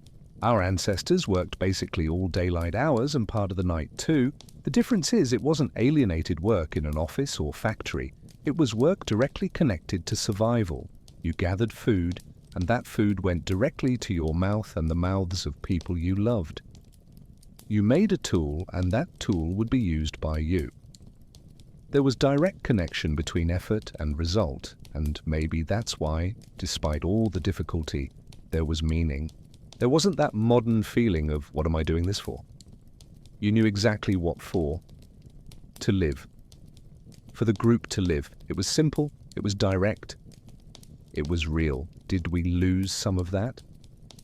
In the complexity of modern life, where we work to earn money to buy things other people make, where there are so many layers between our effort and real result, did we lose that sense of direct connection? Not that we should literally go back to that life. Modern comfort, medicine, technology, all of this is valuable, extended our lives, reduced suffering, created unimaginable possibilities. But maybe we can recover some elements, that connection, that clear purpose, that awareness that what we do matters directly. The second big lesson is about community. Our ancestors simply couldn't survive alone. It was impossible.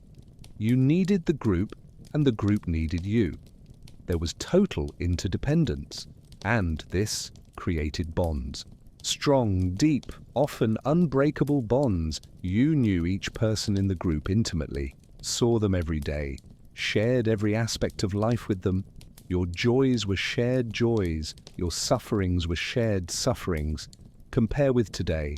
We live in cities of millions, but how many of these people do we really know? How many really matter to us? How many would show up if we really needed help? Modern life created a kind of strange paradox. We're more technologically connected than ever. We can talk to someone on the other side of the planet instantly. But at the same time, many people report feeling more lonely than ever. Maybe because real connection isn't about quantity, it's about quality. It's about depth. It's about shared vulnerability and mutual support. That group of 15, 20 people in the valley, they had that real, deep, vital connection, and maybe we can learn from that. Maybe instead of trying to know hundreds of people superficially, we should focus on deeply knowing a smaller group. Cultivating those relationships. Being truly present. The third lesson is about simplicity. Not simplicity in the sense of poverty or deprivation, but simplicity in the sense of clarity, of focus on the essential. Our ancestors had very few possessions. Everything they owned needed to be portable because they were nomads. So each object needed to justify its space and weight. Needed to be useful, needed to be valued. And because of that, there was a different relationship with objects. That spear you spent hours making, you took care of it, fixed it when it broke, used it until it was done. Didn't discard it lightly because making a new one was immense work. Contrast with today. We have so much. Houses full of things, overflowing closets, cluttered garages. And yet, we always want more, always feel something's missing. Would having less but valuing more be better?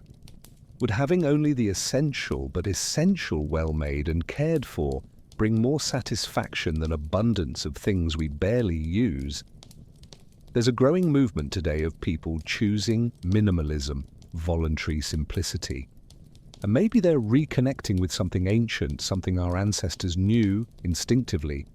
That value isn't in quantity of possessions, but in quality of experiences. That less can be more when that less is truly meaningful. The fourth lesson, and perhaps the most important, is about resilience. Our ancestors faced difficulties that would make most of us crumble. Hunger, cold, pain, loss, constant danger, and not just occasionally, regularly, as a normal part of life, and they endured, not because they were superhuman, but because they had no choice, and because they had each other, and because they developed incredible capacity to continue despite everything. Today, in developed countries especially, many of us live extraordinarily comfortable lives compared to any other point in history. And that's wonderful. But maybe it made us a bit fragile too, a bit less capable of dealing with discomfort, with difficulty, with things not going as we want. I'm not saying we should seek suffering, but maybe we should develop that resilience, that capacity to face difficulty without crumbling, that understanding that discomfort is part of life, not aberration. And when real difficulty comes, and eventually it comes for everyone, maybe we can remember those ancestors who faced much more with much less and persisted. And if they could, maybe we can too. The fifth lesson is about nature. Our ancestors lived immersed in nature. There was no separation. They were part of the ecosystem, not external observers. Each plant, each animal, each climate change, all of this directly affected their lives, and because of that there was respect. There was intimate understanding. There was deep connection. Today, especially in urban areas, many people live completely disconnected from nature, spend entire days, weeks inside constructed structures, see sky through windows, experience weather only in the short walk between building and car. And something is lost in that, because we're animals, we're part of nature, not separated from it. And when we lose that connection, we lose something fundamental about ourselves, but it can be recovered.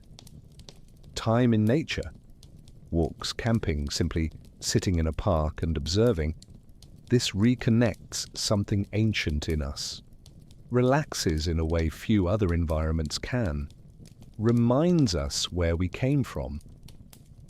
The sixth lesson is about purpose through contribution. Each person in that ancestral group contributed, from small children helping with simple tasks to the elderly sharing wisdom. Everyone had a role. Everyone mattered, and this gave purpose. You knew why you woke up each morning, knew what needed to be done, knew how you fit into the larger group. Today, many people struggle to find purpose, especially when work seems meaningless, when life seems to be just about consuming and dying. There's a crisis of meaning in many modern societies, but maybe the answer is ancient. Purpose comes from contributing, from using your skills to help others, from making a difference, even if small, from being part of something bigger than yourself. Doesn't need to be dramatic, doesn't need to be revolutionary. Can be simple, like that ancestral human teaching a child to make a tool, like caring for someone sick, like sharing food, like telling a story that connects the group. Small acts of contribution, multiplied over a lifetime, create deep meaning. The seventh lesson is about mortality and legacy. Our ancestors lived with death in a much more present way. It wasn't hidden in hospitals and funeral homes. It was there, visible part of life. And this, however hard, brought clarity. You knew time was limited, so the time you had mattered more. You knew you'd eventually die, so what you left behind mattered. And what did they leave? Not monumental constructions or accumulated fortunes, but knowledge passed forward. People they helped shape, shared moments that became memories, and eventually stories. Real legacy isn't about what you accumulate. It's about what you give. It's about how you touch lives. It's about the knowledge and love you spread, and that's as true today as it was 200,000 years ago. At the end of your life, what will matter? Not how much money you made or how many things you bought, but the people you loved, the people who loved you, the difference you made, large or small. The eighth lesson, and we're approaching the end now, is about adaptability. Human history is a story of constant adaptation. Our ancestors faced dramatic climate changes, new threats, new environments, and they adapted always. Not perfectly, not without losses, but they adapted, learned, changed strategies, developed new techniques, and survived. Today we live in an era of rapid change, technology evolving exponentially, society transforming, new challenges constantly emerging. And it can be scary, it can be overwhelming, but we have ancestral capacity for adaptation. It's in our DNA, it's in our history. If our ancestors adapted to dramatic changes with primitive tools and limited knowledge, surely we can adapt to today's changes with all the advantages we have. We just need to remember that flexibility, that willingness to learn, that understanding that change isn't the end, but opportunity to evolve. And finally, the last lesson, perhaps the one that ties all the others together. We're all connected, not just to people around us, though that's true, but to all humanity, and more, to all life, to the entire planet, to the entire cosmos. You're the result of an unbroken line of ancestors going back billions of years, from first humans to primitive mammals to ancestral fish, to simple cells to organic molecules, to atoms forged in stars. You literally are made of stardust. You literally carry the universe's history in your body, and you're connected to every human being alive today through those shared ancestors, through that shared journey of survival, persistence, evolution. The differences between us, skin color, language, culture, beliefs, are minuscule compared to what we share. We all descend from the same early humans. We all carry the same fundamental need for connection, purpose, meaning. We're all part of the same continuous human story. And when we truly understand this, when we truly feel this, it changes everything. makes it harder to see others as different or other, makes it easier to feel empathy, compassion, connection, because in the end we're all family, all distant cousins in humanity's family tree, all heirs of those first humans who sat around fires under starry skies and wondered about the world. So here we are. We've reached the end of this journey. We've returned from ancestral valleys, ancient caves, skies without light pollution. We've returned to the present, to your room, your bed, your modern life. But you bring something with you. New understanding, different perspective. Connection with something ancient and deep. And maybe, if you let it, this will subtly change how you live. Maybe you'll appreciate simple things more. Maybe you'll value real connections more. Maybe you'll find more purpose in contributing.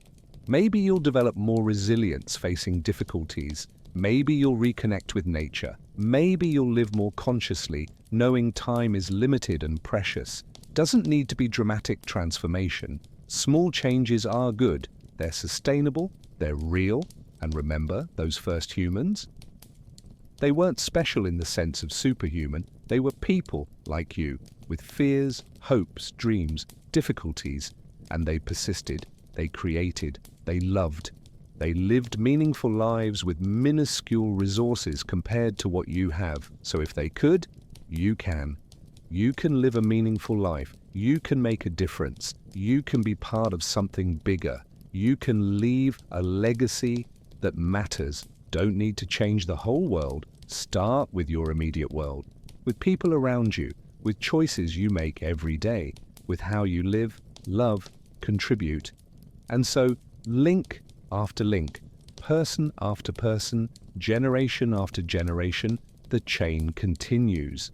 Human history continues, and you're part of it. Essential, irreplaceable, valuable part. Your ancestors brought you here through unimaginable trials, through 200,000 years of history. They gave you this moment, this life, this opportunity. What will you do with it? Don't need to answer now. Let the questions settle. Let everything we discovered settle. Let this new knowledge integrate with what you already knew. And for now, simply rest. You've made a long journey, traveled through time. Lived different lives, saw the world through ancestral eyes. Now it's time to rest, to let your body relax completely, to let your mind quiet, to let your breathing become slow and deep. And as you sleep, maybe you'll dream. Maybe dream of ancient fires, of pristine starry skies, of deep connections, of simple but meaningful life. And when you wake tomorrow to the modern world with all its challenges and opportunities, maybe you'll carry something from those dreams, something of that ancient knowledge, something of that ancestral wisdom, and maybe that will make a difference. Small but real, because in the end, that's how the world changes. Not through dramatic sudden transformations, but through people, one at a time, living a bit more consciously, a bit more connected, a bit more purposefully. You can be one of those people. In fact, you already are. Because you came this far, because you wanted to learn, because you opened your mind and heart to understand where you came from, and that matters more than you may realize. So rest well, sleep deeply, and when you wake, remember, you carry a legacy of 200,000 years of humanity. Use it well. Good night. Until the next story.